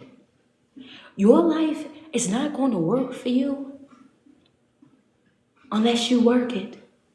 You have to be willing to show up. You have to be willing to do the work. You have to be willing to be committed. This right here, I say this every live video, how far you go and how much you grow, that's going to all be riding on you. Your development is not something that somebody else can do for you. Your healing is not something that somebody else can give to you. This has got to be something that you're willing to do for yourself. This is why it's called self-love. This is why it's called self-love journey. Understand me. It's a self-love journey because it's about self. Your self-love journey has 3 components. I ain't got nothing to do with whatever everybody else do. I know they don't have the 3 components. These are my 3. Your spiritual life, your mental life, and your emotional. I also believe in good physical health too, but I'm talking about like as far as initially getting you up. Those 3 things you have to work on. Those three things have to go right there together. You have to build those 3 things together. You have to grow those three things right there. You have to grow those things right there together. You have to grow them together because without having a strong, without any of those being strong or being balanced, then you become your own opponent. You become your own worst enemy. You have to have all three of those things actively working together in your life. Understand me? And I'm going to be real with you. If you have all three of those actively working together in your life in just a matter of time, then guess what you're going to also start working on? That physical. That's exactly what I done. I did mental health, right? Working on my mental health. That pushed me into my spiritual health, and my spiritual health, learning about those two, it prompted me to study emotional health, right? So then it pushed me into the place where how important it was to become a person that was emotionally intelligent. And the more that I worked on those, by the end of the year, getting into the fourth quarter of last year, I said, hey, we got to get our physical health together. So then we got into the physical health. All of these things work together. But you don't have to tackle everything all at once. It's piece by piece learning. You're not going to always have this big old growth, this big old thing that's going to hit all at once. It's not going to hit all at once. So stop looking for this big old thing just to happen, just out of nowhere, this big thing. No, that's not going to happen. Small steps, baby steps. Learning everything that you need to learn along the way. A lot of times people understand me, today I'm speaking about how you become your own opponent, right? If you could tell the topic of the day is study your opponent. Today I'm talking about how you are your own opponent. There are times in your life you are your own opponent, right? Same topic, I just come from different areas to expose all of it to you, right? This is how I teach over here. So now, the thing about it is, you have to be willing. You have to be willing to make the sacrifices. You have to be willing to do what you need to do. Like I said, in the season that we're in right now, your will is going to hold so much weight. Your will holds so much weight. That's the determining factor as to whether or not you're going to get up or not. Your will holds weight because it's the determining factor as to whether or not you're going to get up or not. Your will is a determining factor as to whether or not you're going to get up or not. Your will is going to be, see, you might be thinking about getting up, but are you willing to get up? Are you willing to get up? Are you willing to try? Are you willing to put in your best effort? This right here, this right here, 2025. Watch what I tell you. It's not going to be about skill. It's going to be about will. Or what are you willing to do? This year is the year of restoration, and you have to be willing to work. You have to be willing to sacrifice. You have to be willing to show up. You have to be willing to do the necessary for your growth and development. This ain't about skill. This is about will. Are you willing? And we know that it's not always about skill. Oh, somebody just asked me how we know that. I'm tired of talking about this young man, but this young man it just got to be. This young man gonna be what we gonna be talking about this week. Somebody just asked me, okay, Crystal Love, thank you so much. I just love it when you ask me how. Understand me. This is how we know that it's not always about skill, that it's about will, right? As we go back to Gideon, Gideon is not a skilled type of individual. It says that already. Matter of fact, Gideon says, I am the weakest. I come from the weakest tribe.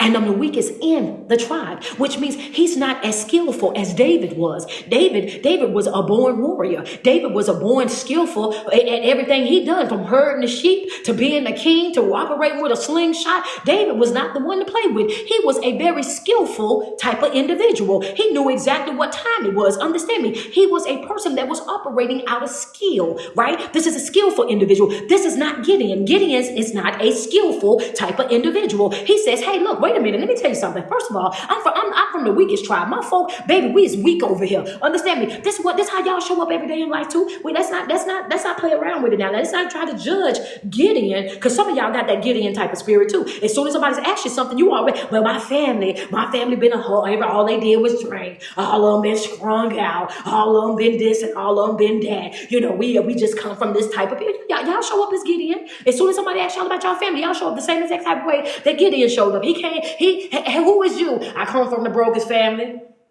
Baby, we all came from the projects. We all come from the slum. We all come from the mud. I'm saying this is how y'all show up. Listen. I'm just hey, don't judge me. I'm just telling you how you be showing up. Listen. So here go Gideon. Gideon got the same response that a lot of us have, right? He has the same exact response. He said, "Wait a minute. I come from the weakest tribe, and not only do I come from the weakest tribe, I'm the weakest in that tribe." Well, he was saying in that moment, I'm not a skillful type of individual. I'm not a trained type of individual. And this is what we show up in. This is how we show up in life as well, right? Oh yeah, you don't know where I came from. I am the way that I am because of where I came from. I do what I do because of the way that I came from. Understand? I think the way that I think because of where I came from. I am a product. Well, this is what society came up. They made it sound so educated. I am a product of my environment. And when they call you a product of your environment, they're giving you an excuse for you to be who you are and to behave like how you behave instead of you taking accountability. One thing I don't like is that I'm a product of my environment, Mass. I can't stand when folks say that. No, you're a product of your thinking. You're a product of the way that you think. If you think that that's all that you are, then that's all that you're going to be. We show up with that. Gideon was not a skillful individual. Pay attention. I ain't gonna go on there because I want to go over there, but I'm gonna come back right here. Gideon was not a skillful individual. He says, I come from the weakest tribe and I'm the weakest in the tribe. He is acknowledging the fact that I don't know what it is that you got me out here doing. Understand me, 2025 is what? It's the year of restoration. It is the year of will. You have to be willing to do it. You have to be willing to do it even if you know that I'm not skilled in that area, don't know much about that, never been over there. You still have to have the right type of will in 2025 to be able to get it done. Understand me, because when you step out and you know that you're not skilled in that area, you're not trained in that area, you're not certified in that area, you don't have the credentials, you don't have the accolades, you don't have the plaques on the wall in that area, you never took schooling or teaching or direction in that area, and you step out, then when you step out, you know that it's all God, not you. That's powerful. Yeah. You know, when you step up, you know, baby, this ain't me. This ain't me because I don't even know. I never said that. Yeah, I don't. Hey. When I show up, baby, this is undeniable. Understand me. He gets all glory. He gets all glory. He gets all praise because there's no way that I could have done it. Understand me. I'm not skillful at that. I'm not trained in that. I don't have no credentials in that. So when I show up, I'm showing up and it's all him. It's not me because we know that can't be me. Hold on. So you're, willful. He says, I come from the weakest tribe and I'm the weakest in the tribe. And what happened in that moment? He says, this is who I am. And then as he goes on, right, when the story goes on, he goes into the wilderness and he overhears and he says, you are skilled. Yeah, you're a mighty warrior. Understand, you're a mighty warrior. Him hearing that he was a mighty warrior is what changed the way that he thought about himself. Understand me, that's how powerful it is about watching who and what is in your ear. So when Coach say, don't let everybody in your ear. When Coach say, hey, be careful where you're taking information from. Be careful, vet that information. Go check for yourself. You have to be careful about what's in your ear because if you let the wrong type of folk in your ear, you'll have somebody in your ear telling you that you're not worthy. You'll have somebody in your ear telling you that you're not good enough. You'll have somebody in your ear that's telling you that you're not capable. You'll have somebody in your ear that's telling you that you will never amount to nothing. Understand, you'll have somebody in your ear and they'll only be beating you down inside of your ear. Understand me, this is what folk do. This is how the enemy operates, especially when the enemy knows that how skillful that you really and truly are, but you're unaware of it. How good and how when he knows that you're great and you don't know that you're great, he want to keep you ignorant to that. We know that you don't have to be skillful when you're in alignment with the Most High. We know this already, right? Because of Gideon. You heard this, and when he heard this, right? He says, okay, well, what I'm supposed to be doing? You took somebody who wasn't skillful, and he goes out here and he wins this battle. He wins this battle.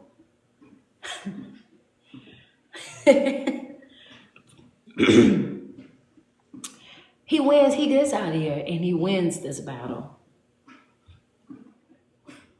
Somebody just asked me how he win. How did yeah, he gets out here and he wins this battle. Just there you go, Kara. There you go, G. It never touches a soul. He gets out here and he wins this battle through praise, beating on bottles, screaming, dancing, all of this. This is how they win. This is how they win. 2025, we're going to praise our way through. We're going to worship our way through. We're going to make a joyful noise all the way through. You ain't got to touch nobody. You ain't got to touch nobody. Understand me. We wrestle not against flesh and blood. This fight that we're in is not even against flesh and blood. This is a thing that has to happen in the spiritual realm. Understand me. This is things that has to take place in the spiritual realm. This is what we have. Yeah, you have to, hey, listen. And here we are. The enemy wants us to think that we have to pin each other against each other, and we don't. The enemy wants us to get caught up in where you from, where I'm from, what nationality are you, what color of your skin, what you got going on over here, what you got. We don't have to be pinned against each other. We don't have to discredit each other. We don't have to slander each other. We don't have to devalue each other. We don't have to come against each other in no type of way, shape, or form. Understand me. This is not a battle of the flesh. This is a battle that's happening in the spiritual realm. You have to put your time, your energy, and your focus. You have to put that into becoming a better person individually. Understand me? Individually working on your mental health, working on your physical health, working on your emotional health, and working on your spiritual health. And once you get that down pat, once you start operating in that type of arena of life, once you start operating with that type of thinking, you don't even see color anymore.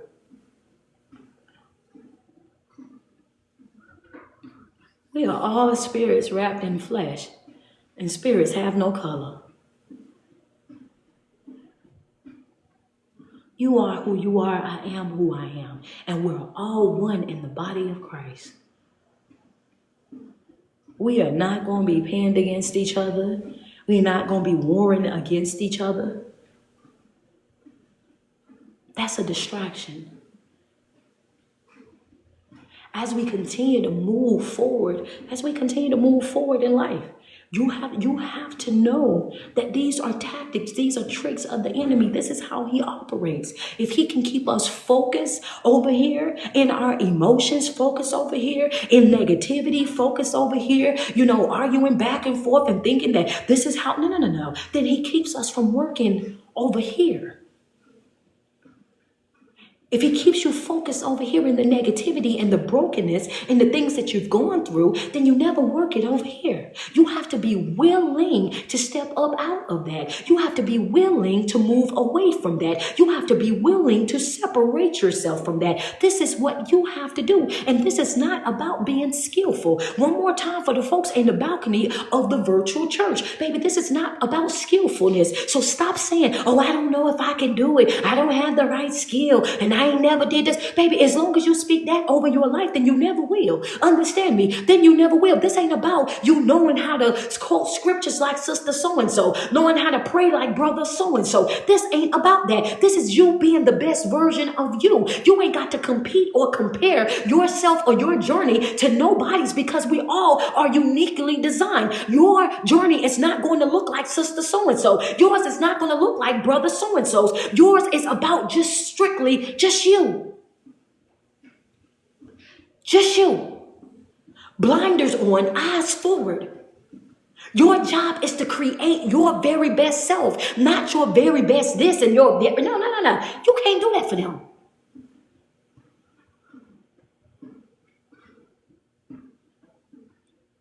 You have got to know exactly what it is that you're supposed to be doing in your life. Understand me. And I'm going to say this, and I mean this with every fiber of my being. A lot of times you get caught up, super caught up in, right? How you want to fix other people, how you want to do this for other people, do that for other people. And I'm going to tell you something very, very honest real quick. I'm going to tell you something that is extremely honest. You fix the people that surround you by fixing you.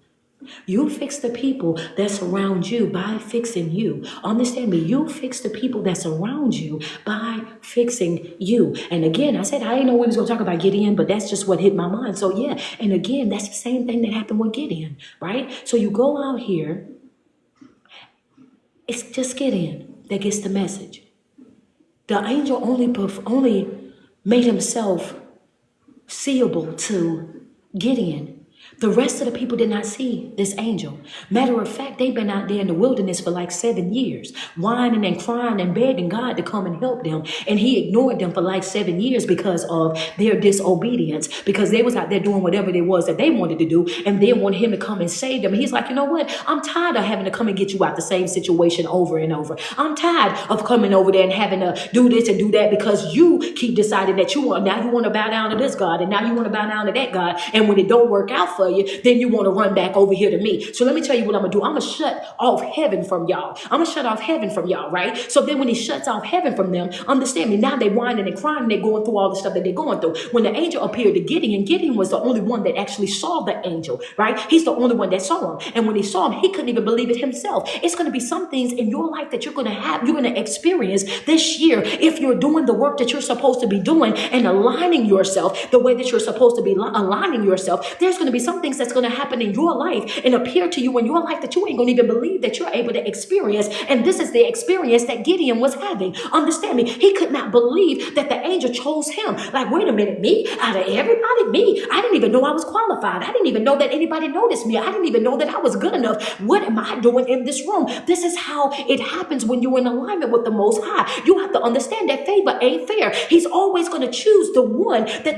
the black sheep, the one that everybody else counted out, the one that everybody else thought was not going to be the one. It's the one that's right there. You didn't mean to tell me out of all of these people that's out here, you mean to tell me that I'm the one that you pull to the side, that I'm the one that you decide to show yourself to? Yes, this is who he shows himself to. And Gideon, even in that moment, he's still thinking so less of himself that he can't even believe that what he's seeing is actually real. So much so that he said, I tell you what, if this is really real, if you are really who you say that you are, I need you to give me a sign. He said, if you're really real, if you're really who you say you are, I need you to give me a sign.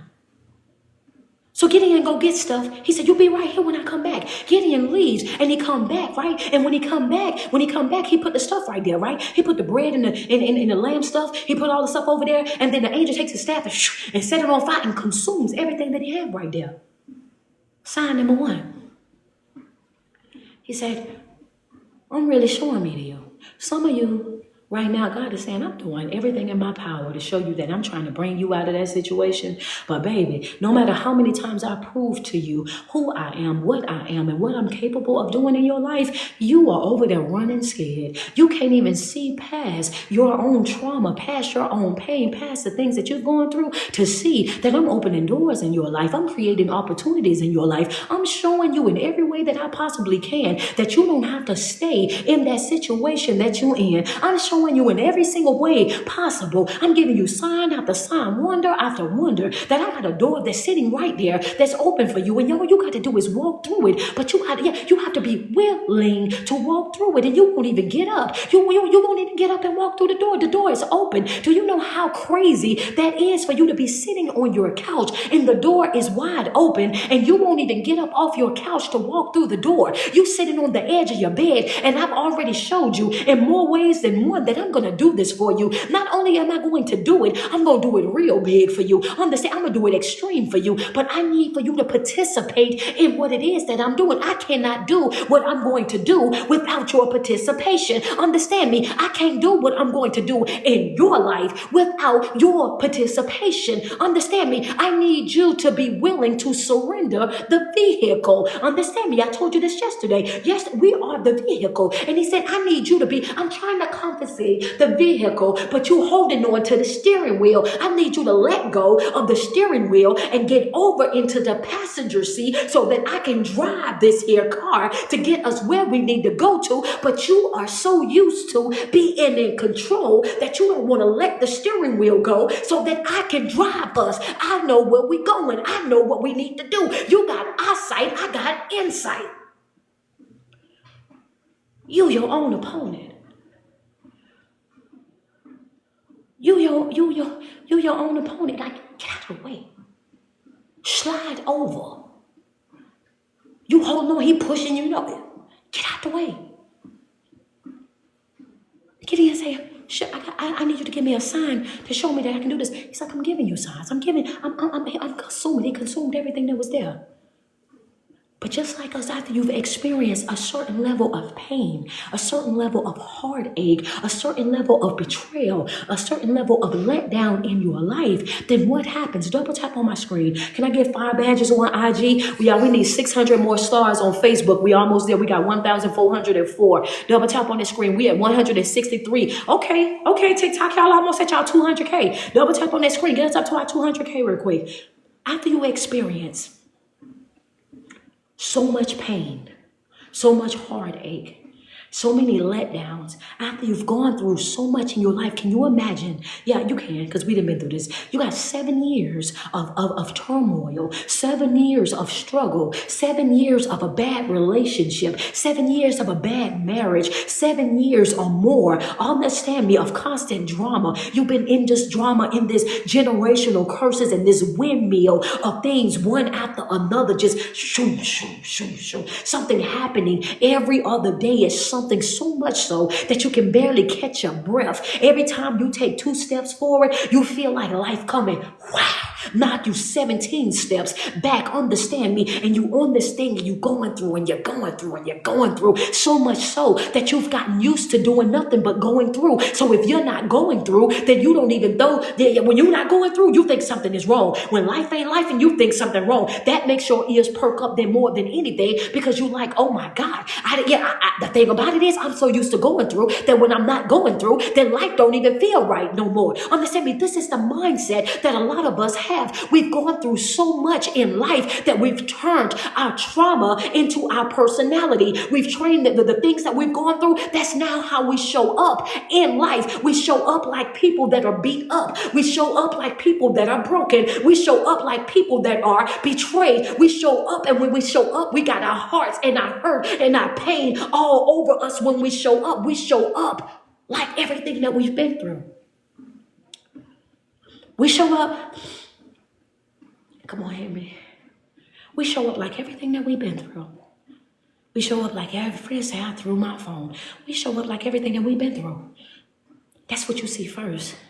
We show up like that. So now, why do you say that, Coach? Because here we are. The angel didn't appear before Gideon, the weakest in the tribe, the weakest one out of the whole entire tribe. And that's how you see yourself. I'm the weakest out of my family. Everybody's moving and shaking, and I'm still over here trying to figure my life out. And I don't have the support. I don't have the investments. I don't have nobody to help me. And I'm just struggling. And I'm just trying to make it paycheck to paycheck, one day at a time. And I'm just struggling. I'm just suffering over here in my life. And that's how some of you guys look at yourself and you look at your life. And then here God is and saying, yeah, you're struggling, but baby, I sent somebody over there with an offer, a new job offer for you, but you wouldn't even go take that. You wouldn't even fill out the application. You wouldn't even update your resume because you're still looking at yourself like you're inferior. You're still looking at yourself like you're not capable. You're still looking at yourself and you're afraid of stepping out. Yeah, you're saying that you live in paycheck to paycheck, but I'm telling you to update the resume. I sent somebody over there that recommended that you went and got this training, because if you get this training, that's going to give you a couple of extra $1,000 on your paycheck. And if you get a couple of extra $1,000 on your paycheck, then now you will have enough to pay your bills. And not only would you have pay your bills, you can actually take a couple of trips with some of your friends. Understand me? You will actually be able to go get you a reliable car. You will actually be able to do this. You got the skills, you got the skills, you got the mindset, and you know exactly what to do, but you lack with procrastination. Your lack is because you like to procrastinate. You like to be lazy. Like you don't want to get up and actually do the work that's going to be required for you to get the life that you keep telling everybody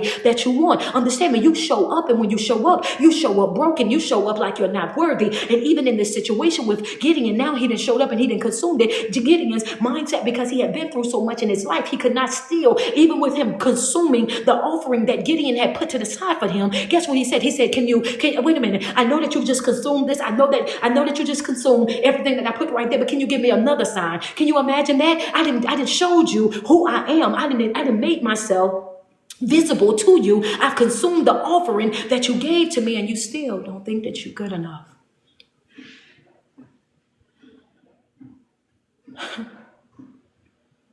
And you still don't think that you're good enough. I stop by your house every single day and I breathe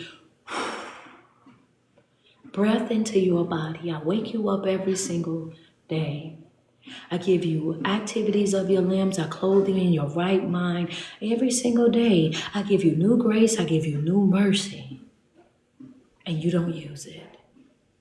You still sit right there and you whine and you cry and you complain about life and everything's not going the way that you wanted to go, not doing what you wanted to do, but you're wanting things, but you're not willing things. You're wanting things, but you're not willing to get up and make any of these things happen. You're not putting forth no type of effort on your behalf. You're not participating in your life in no kind of way, shape, or form, but you're blaming everybody but you. You're not, wait a minute. How is it that you want, but you don't will? You're wanting this and you're wanting that, but you're not willing to do anything to get those things that you say that you want. You are your own opponent. You are your own opposition. You are your own problem. It's like, Gideon, wait a minute. You still wrapped up in your trauma. You still wrapped up in your pain. I just consumed the offering that you gave me. Understand me. Now it's time to go to work. Gideon still wrapped up in his trauma in the past 7 years of them being out there struggling. He still don't believe. He still haven't allowed this to set in, that the angel is showing himself to him out of all people. Out of all people, you mean you're going to show me? Give me one more sign. Do me a favor. Give me one more sign. So now he asks him for another sign, right? Now he asks him for another sign. He says, what I want you to do, I'm gonna lay this cloth out here. When I lay this cloth out here, I want you to make the cloth wet and the ground dry. I want you to make just do me that favor. If you do that, when I come back out here tomorrow and the cloth is wet and the ground is dry, then I'm gonna believe you. I promise I'm gonna believe you. I promise I'm gonna believe you. And that's how we do every single day. God is like, I opened up that door for you. You said that you was gonna be locked in with me ever since I opened up that door. And now that I opened up that door, now you forgot that I opened up the door. Understand? You forget so easy. You forget so easily. Now, how in the world that you asked me to do this? I did that for you, and you still questioning whether or not I'm the God that can do exceedingly abundantly more than you can ask or think. Every single thing that has been presented to me, I have done that for you. I've exposed to you, you know what I'm saying, my goodness, my grace, my mercy. I've showed you exactly what I'm capable of, and you still keep questioning whether or not I'm going to do it in your life. But you know what? Since you are the way that you are, and I definitely picked you, I'm going to tell you what, go ahead and go to sleep, Gideon. Gideon, go back in there to go to sleep. He come back out there. He running out there. And notice what I'm telling you. It's never Gideon in a crowd. It's never Gideon in a group. It's never Gideon in a whole clique. It's just Gideon by himself. Some things are not for everybody. It's just for the person that God called. It's not for everybody. It's just for Gideon to know. That's the only person that really needs to know what's going on. You have to learn how to, you have to learn that everything ain't for everybody. That's why everybody's not knowing. Because it ain't for you to know. So now Gideon come back and the cloth is wet, the ground is dry. And you would think that would be enough. And you would think that would be enough, but that's not enough for a lot of us. Just like it wasn't enough for Gideon, and it's not enough for a lot of us. We be so wrapped up in our trauma, so much wrapped up in our pain that we can't even see our breakthrough. We be so wrapped up in our trauma, wrapped up in our pain, wrapped up in what it is that we've gone through in the past that we cannot even see our breakthrough. We can't even see that, again, that the door is wide open. We can't even see that the opportunity is right there. Understand me. We out there, how the one of the speakers said before, they say you be out there in the boat, and you out there in the boat, and he sent the ship out there to get you, and you don't get on the ship. Oh, the Lord gonna come and get me. I sent the ship to come and get you. He sent the plane out there. I said, hey, go ahead and get on the plane. He said, no, the Lord is going to come and get me. He's like, I sent the plane to come and get you. How is it that I'm sending you all these different ways out? And you still out there in the middle of the ocean. How? And now that your boat is sinking, you mad at me as if I didn't send the help. I sent the help multiple times. You just rejected it. I sent the yeses thousands of times, but you just rejected it because you were so blinded by your past, so blinded by the things that you've gone through that you wouldn't receive any of the assistance that I was sending you. Can you imagine being an angel, sit down to Gideon, and you just showed him twice already that what you're saying is really real, and you still have the audacity to try to question me, to tell me to prove who I am? Why I got to prove who I am to you? You're the one the weakest. You're the weakest, and from the weakest. But what does he do? He's after 2 times of him proving himself to Gideon, he still yet had to prove himself a 3rd time. And Gideon, even in this moment, realized that he was wrong for what he was doing. He was like, oh man, I please tell the Lord, don't be mad at me. Please don't be mad at me. He was at that moment, he was saying, I know that what I'm asking, I shouldn't even be asking because I know that I've already seen 2 signs. But if you please understand my heart, understand me. You have to see my heart and know that I'm the weakest. I come from the weakest. I am the weakest. We ain't never had nothing like this, be explained to us before, be shown to us before. And I'm still in disbelief that you even choosing me to do what it is that I'm doing. So it's not that I'm trying to insult God. It's just that my self-esteem and my confidence is so low that I don't think things like this can happen for somebody like me. It's just that my self-esteem and my confidence is so low that I don't think that I'm worthy enough. I don't think that I'm the person that he should have chosen out of all of these other people. So yeah, it's really not me trying to insult him. My real problem is me.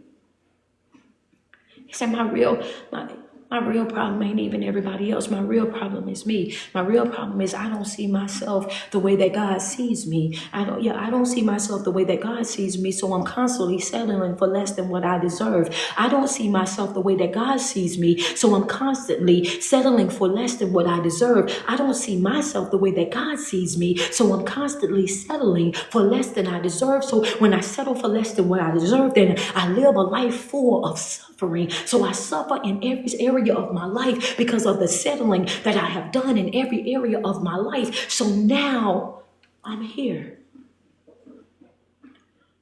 That's good teaching. That's good. I'm suffering because I keep settling. I'm suffering because I keep settling. And I keep settling because my self-esteem is low. My confidence is low.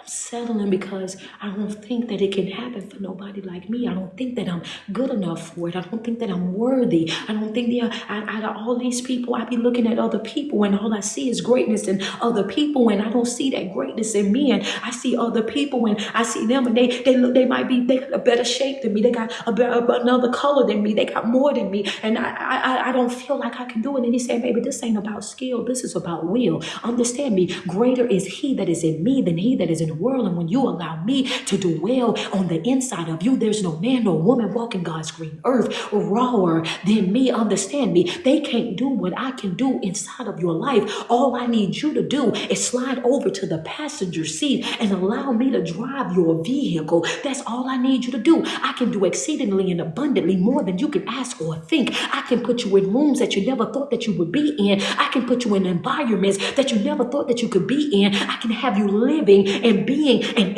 enjoying the finer things in life. But you first have got to be willing to surrender everything that is you to me. Are you willing to surrender me your will? Are you willing to give it up to me? Understand me. And once you do that, then you don't have to worry about any of the rest of that ever again. But you have to be willing to let it go. You got to be willing to let that go. So you can't be with me and be with you at the same time. You can't be with me and be with you. You can't serve 2 masters. Thank you, Demetria, for the cash app. You can't serve 2 masters, baby. And that's where you're struggling at. You have to get outside of yourself, Gideon. Stop thinking about what you got. Listen, I got you covered. Hear me when I tell you, I got you covered. I don't need you. Yeah, it's not about what you want. Now it's about what I want for you. It's about what I'm going to do through you. It's how I want you to live, to be able to fulfill this mission, this thing, this in which I created you to fulfill. Are you willing to give it up? So in this moment here, you got Gideon. Gideon is saying, it ain't about me. It ain't about me offending God. It's really about me. I'm the one. I'm the one. He said, so for a third time, can you hit it in reverse? Can you hit it in reverse? Come on, somebody just put reverse inside the chat. Then Gideon, he asked the Lord to prove himself to him 3 different times. 3 different times because of his own low self-esteem, his own low confidence, his own not belief in himself. Understand me, he did not believe it in himself. He didn't have no type of oomph about himself. And we know that because of how he showed up. And I'm telling you, in 2025, you cannot show up like your past. You can't show up like your trauma. You can't show up like your generational curses and the things that have been put down on your family. You have to detach yourself from them things completely, altogether. Understand me, hit it in reverse. So now, Gideon out here talking to the angel, and he says, listen, I want to ask you this one more time. I need you to show yourself to me the 3rd time, right? I need you to prove that this is going to happen the 3rd time. This time I want you to hit it in a reverse. Hit it in a reverse. He said, yeah, the first time you had the cloth wet and the ground dry. This time I want you to make the cloth dry and the ground wet. All right. Go to sleep and come back. Thank you. Is it Marshall Hart? Thank you so much for the cash app. Go to sleep and come back. He comes back. And he didn't hit him with a reverse. He then came back and he then hit him with the reverse. Now Gideon is completely locked in to what's happening. Now he's completely locked into what is happening. And what I'm telling y'all is, when I say that to say, you have to let it go. You have to move away from that. You have to let it go. He did just what he done to be able to show him. And he went out and they won this battle, not by touching anybody. They won this battle through praise. They won this battle through beating on jars, beating on bottles and dancing around. This is how they won this war. Understand me. So I need for you guys to understand that this is a spiritual battle that we're in, not a physical one. This is a spiritual warfare that we're dealing with, not a physical one. You have got to lock in 2025. Your main focus should be those 4 things. It's really those 3, but we don't say 4 because I don't want to leave physical out. It needs to be those 4 things: your mental health, your physical health, your emotional health, and your spiritual health. You have got to be operating in those things. You have to make sure that there's a balance in those things, and you cannot be distracted. You cannot get upset. You can't get frustrated, aggravated, or annoyed with people who don't support it. You can't. You have to understand, don't nothing irritate a narcissistic person, a toxic person, a manipulator at all, like an emotionally intelligent person. When you are an emotionally intelligent person, oh yeah, they ain't gonna like you because they can't run over you. When you are spiritually intelligent, they're not gonna like you because they can't run over you. They can't run game on you. They can't tell you know anything. When you're studying on a regular basis, right? And you locked in on a regular basis, operating with that healthy prayer life, healthy worship life, they're not going to be on board with everything that you got going on. Why? Because people like people that they can control. People like people that they can run over. People like people that they can take advantage of. People like people that are yes men and yes women. And when you're not operating with that type of mindset, because you are intelligent in all 4 of those ways, we're intelligent in 3 of those ways and strong in the 4th one. When you are that type of individual, they can't just have their way with you. Yeah, baby, I ain't one of them ones. You cannot have your way with me, sweets. You know what I'm saying? You cannot. I'm not even finna sit up here and lie to you like that, baby. Yeah, you can't just have your way with me. You can't just tell me no anything. You can't just treat me no any kind of way. Understand me? You can't just do whatever it is that you want to do to somebody like me. I'm not accepting that. I'm not settling in any area of my life. Understand me? I want what God wants for me. I want God's best for me. That's it. That's all. And I'm not going to settle for anything less than that. That's the mindset that we have to have as we continue to push through into this year. And it's going to be a challenge. And it's going to be a challenge. I'm telling you, and it's going to be a challenge. Why is it going to be a challenge? Because it's not something that you're used to. This year is going to be challenging for a lot of us because it's not what we're used to. And I'm going to leave it right there because it's not what we're used to. We're going to pick up on that tomorrow. This year is going to be challenging for a lot of us because it's not going to be a year that we're used to. It's not a year that you're used to. Double tap on the screen. It's not a year that you're used to. This is not something that you're used to.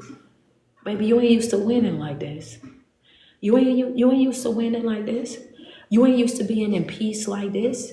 You ain't used to operating with calmness like this. You ain't used to knowing who you are, what you are, and what you bring to the table like this. Baby, you brand new at this point. You did a whole year, 4 quarters of rebuilding yourself. You don't even know everything that you are at this moment. This year, you're restoring, you're learning who you are right now. You're rebuilding who you are right now. Your intentionality is properly placing everything that is you right now. Baby, you don't know me and I don't know me right now. He ain't finished building me yet. He ain't finished putting me in the places yet.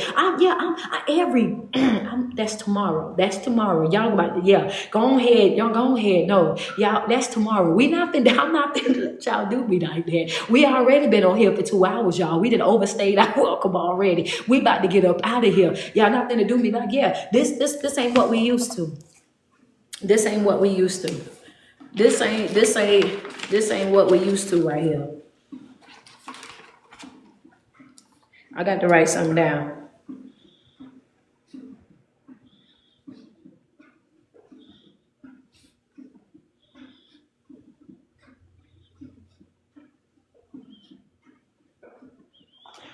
Yeah, this ain't what we used to. Y'all can't see that. Y'all see that? Oh, it's gonna be backwards. I'm sorry. That's my new pens. They feel so soft. And I got the rose gold on them. It says know your identity. That's, I can't wait. My retreat is going to be March the 28th through the 30th. This is my very first retreat. I'm super excited about it. Yes, I got customized pens. Do not play with me. Yes, don't play with me. Don't play with me, y'all. It's so lit. Look. Yeah. It's the red with the rose gold. Played no games. And then it got know your identity on it. Oh, I'm so excited. Listen, I told them last year we was in I forgot where we were. And I was talking to Lynn and I told Lynn, I said, I want to do my own retreat and I want to have my own customized stuff at my retreat. Like how I see these other people be doing, man, you know what I'm saying? But I ain't really working with the budget that they got. You know what I'm saying? Everything that I do is out of my pocket. When I get up here, y'all see I'm right here or I'm in my little car. I'm right here or I'm in Sasha. You know what I'm saying? And this is what I do. I don't have the production and the backing and all the stuff that they got. So what I do, I have to plan that stuff that I do. You know what I'm saying? When I'm giving and I'm doing certain things, this is things that I got to work on to be able to build up to that. Y'all know I love Sasha. I ain't mean to say little when I was in Sasha. That's what I mean. I meant Sasha. Big Sasha. Y'all don't play with Sasha. Okay, you're right. Big Sasha. You know what I'm saying? But it's like I'm building up my brand to get to those levels. And I know that one day I'm going to be on those levels, on those platforms, not on their platforms, but on my own platforms. I love the fact that God keeps me different and keeps me separated from all of the drama and the chaos, that I be right here on my own platform, doing my own thing, dropping his word, you know what I'm saying, encouraging people all by myself. I don't have to deal with nothing. And I love that. But I was telling Lynn, I said, I want to have that one day. And man, this year, I'm actually going to be able to do that. And as you can tell from the smile on my face, I'm so excited. You know what I'm saying? I got my little pens and you cannot tell me nothing. I got to stop saying little. Got my pens. Got my pens. They don't like when I say little. I don't like it either, but it just came out that way. Got my pens, baby. Says know your identity, man. And it got the rose gold on them. They are fire. They are fire, y'all. Something it might seem small to people, but yes, I'm loving loving it right now. And we're going to, their pens is going to also come with a customized journal. And Neek is getting me a backdrop, and the backdrop is going to actually be the same thing as the journal. So everything will have the same cover. The t-shirts is going to have the same covering as the journal as well. So everything is going to be customized. When they taking their pictures and posting up their video clips from the retreat and all of that, they're going to be doing it on the backdrop. And I'm super excited, man. Big ups to my chosen family too, for just making it happen. You know what I'm saying? Believing in me and supporting the retreat and all of that. I'm super excited, man. I'm super excited. But we're gonna get up out of here, man. It's cold outside, it's cold in here. I can't even believe the day that it's the coldest, we didn't all stayed late. The day that it's the coldest outside, it's snow right outside the door. I'm in the garage, so y'all know I'm cold. You know what I'm saying? It's the day that we didn't stay the latest, right? I love you guys, man. Every single day that you wake up and you put 10 toes to the ground, I want you to sweat yourself. Tell yourself how beautiful you are and how much you love you, because there's no love like self-love. And you first have got to love yourself way before you're able to love anybody else. Of course, it is your favorite online motivational speaker and life coach. It's your girl, Street Poet. Thank you so much, Kira, for the cash app. I appreciate you, sis. You know what I'm saying? I love you guys so much, man. But if I gave you a word this morning, if I breathed breath and, you know what I'm saying, of life through words of Christ into your heart on this morning, gave you the energy, the reassurance, the confirmation, motivation, and inspiration that you needed to redirect your thoughts and your day. Double tap on my screen, send me some love. And we 7 badges behind on IG. Can I get 7 badges on IG so we can reach our badge goal? Double tap on my screen right now. We got 1,768 on the stars over here on Facebook. Facebook, can I get like is it 232 stars? Can I get 232 stars so we can reach our 2K goal over here? TikTok, y'all met y'all goal. Y'all are at 220,000.6K. That's wrong. Y'all are 221.5K over here. I don't know what I got going on. I got no glasses on. Don't worry about it. I'm like, what? There ain't no thousands. Yeah, so y'all got 22.4K. Y'all on the roll though, because y'all supposed to get 200K and y'all got over 200K. Thank you so much. Appreciate you, Takesha. I appreciate you. I appreciate you. Double tap on the screen. Edie Nicole, appreciate you. Thank you so much. I appreciate you, Rob. Thank you for that badge over there. Double tap on the screen. Look at Tifa. Tifa came to show love. Tifa like, man, get it up. Appreciate you, Tifa, for them stars over there on Facebook. Thank y'all. Thank y'all. Thank y'all. Man, y'all know what she reading out of Daniel. Double tap on that screen. Double tap on that screen. If you at the end of this live video on Facebook on IG, I will put the scripture inside the caption so you can go back and you can read the story. I'll drop it inside the caption for you. I started doing that a couple of days. I seen that it was beneficial to some people. So yeah. I got something up on my site. You gotta go to my site. You gotta go to my site. So I'm gonna drop. It's gonna be in Judges. I see Gigi over there. Gigi say no, it's gonna be in Judges. So I'm gonna put the actual scripture. I'm gonna drop it into the caption. I started doing that a couple of days. I seen that it was good for some people. So I'm gonna drop it over there. I love you guys, man. Y'all know February 1st I'm going to be in Chicago, Illinois. So Chicago, I'm on my way. And then February the 15th I'm going to be in Atlanta, Georgia. Right? She said, Coach, hugging you so tight. Thank you. I appreciate that. Cyber hug. There we go. Let's go. Let's do it. You know what I'm saying? February 15th, I'm going to be in Atlanta, Georgia. And then March 1st and 2nd, I will be in Los Angeles, California. And then on March the 28th through the 30th, I'm going to be in Tennessee at the cabin for our retreat, right? And then in April, we're planning to come out to Philly. We planning to come out to Philly because I got to add them to the list. And May, y'all know in May, we're going to be out in New Orleans. This is what we're going to be doing. So we outside real bad. Thank you, Ness. Ness, appreciate you. Thank you so much. We just reached our goal over there on Facebook. We got it on TikTok. IG, I think y'all got it this time. It hasn't gave me the notification yet, but I love you guys and I want you guys to have an amazing day on purpose. Go ahead and take them kids out to enjoy the snow real quick. You know what I'm saying? Go ahead and let them get cold so they can want to come back in the house. Just let them get cold one time. Once they get cold, you ain't got to worry about it. They're going to come back in. Y'all know these kids used to iPads, cell phones, and YouTube. They're not going to stay out there that long. Just let them go out there long enough to get cold and they're going to come right back in. Don't even stress it, y'all. Just let them go out there. I love y'all and I want y'all to have a good day. I'll talk to you guys soon. Yes, for sure coming to New Orleans. Yeah, good day. I'll talk to you guys soon. Yes, for sure coming to New Orleans. Yep, I'll be in New Orleans in May. I love y'all. I love you guys. Y'all have a good day.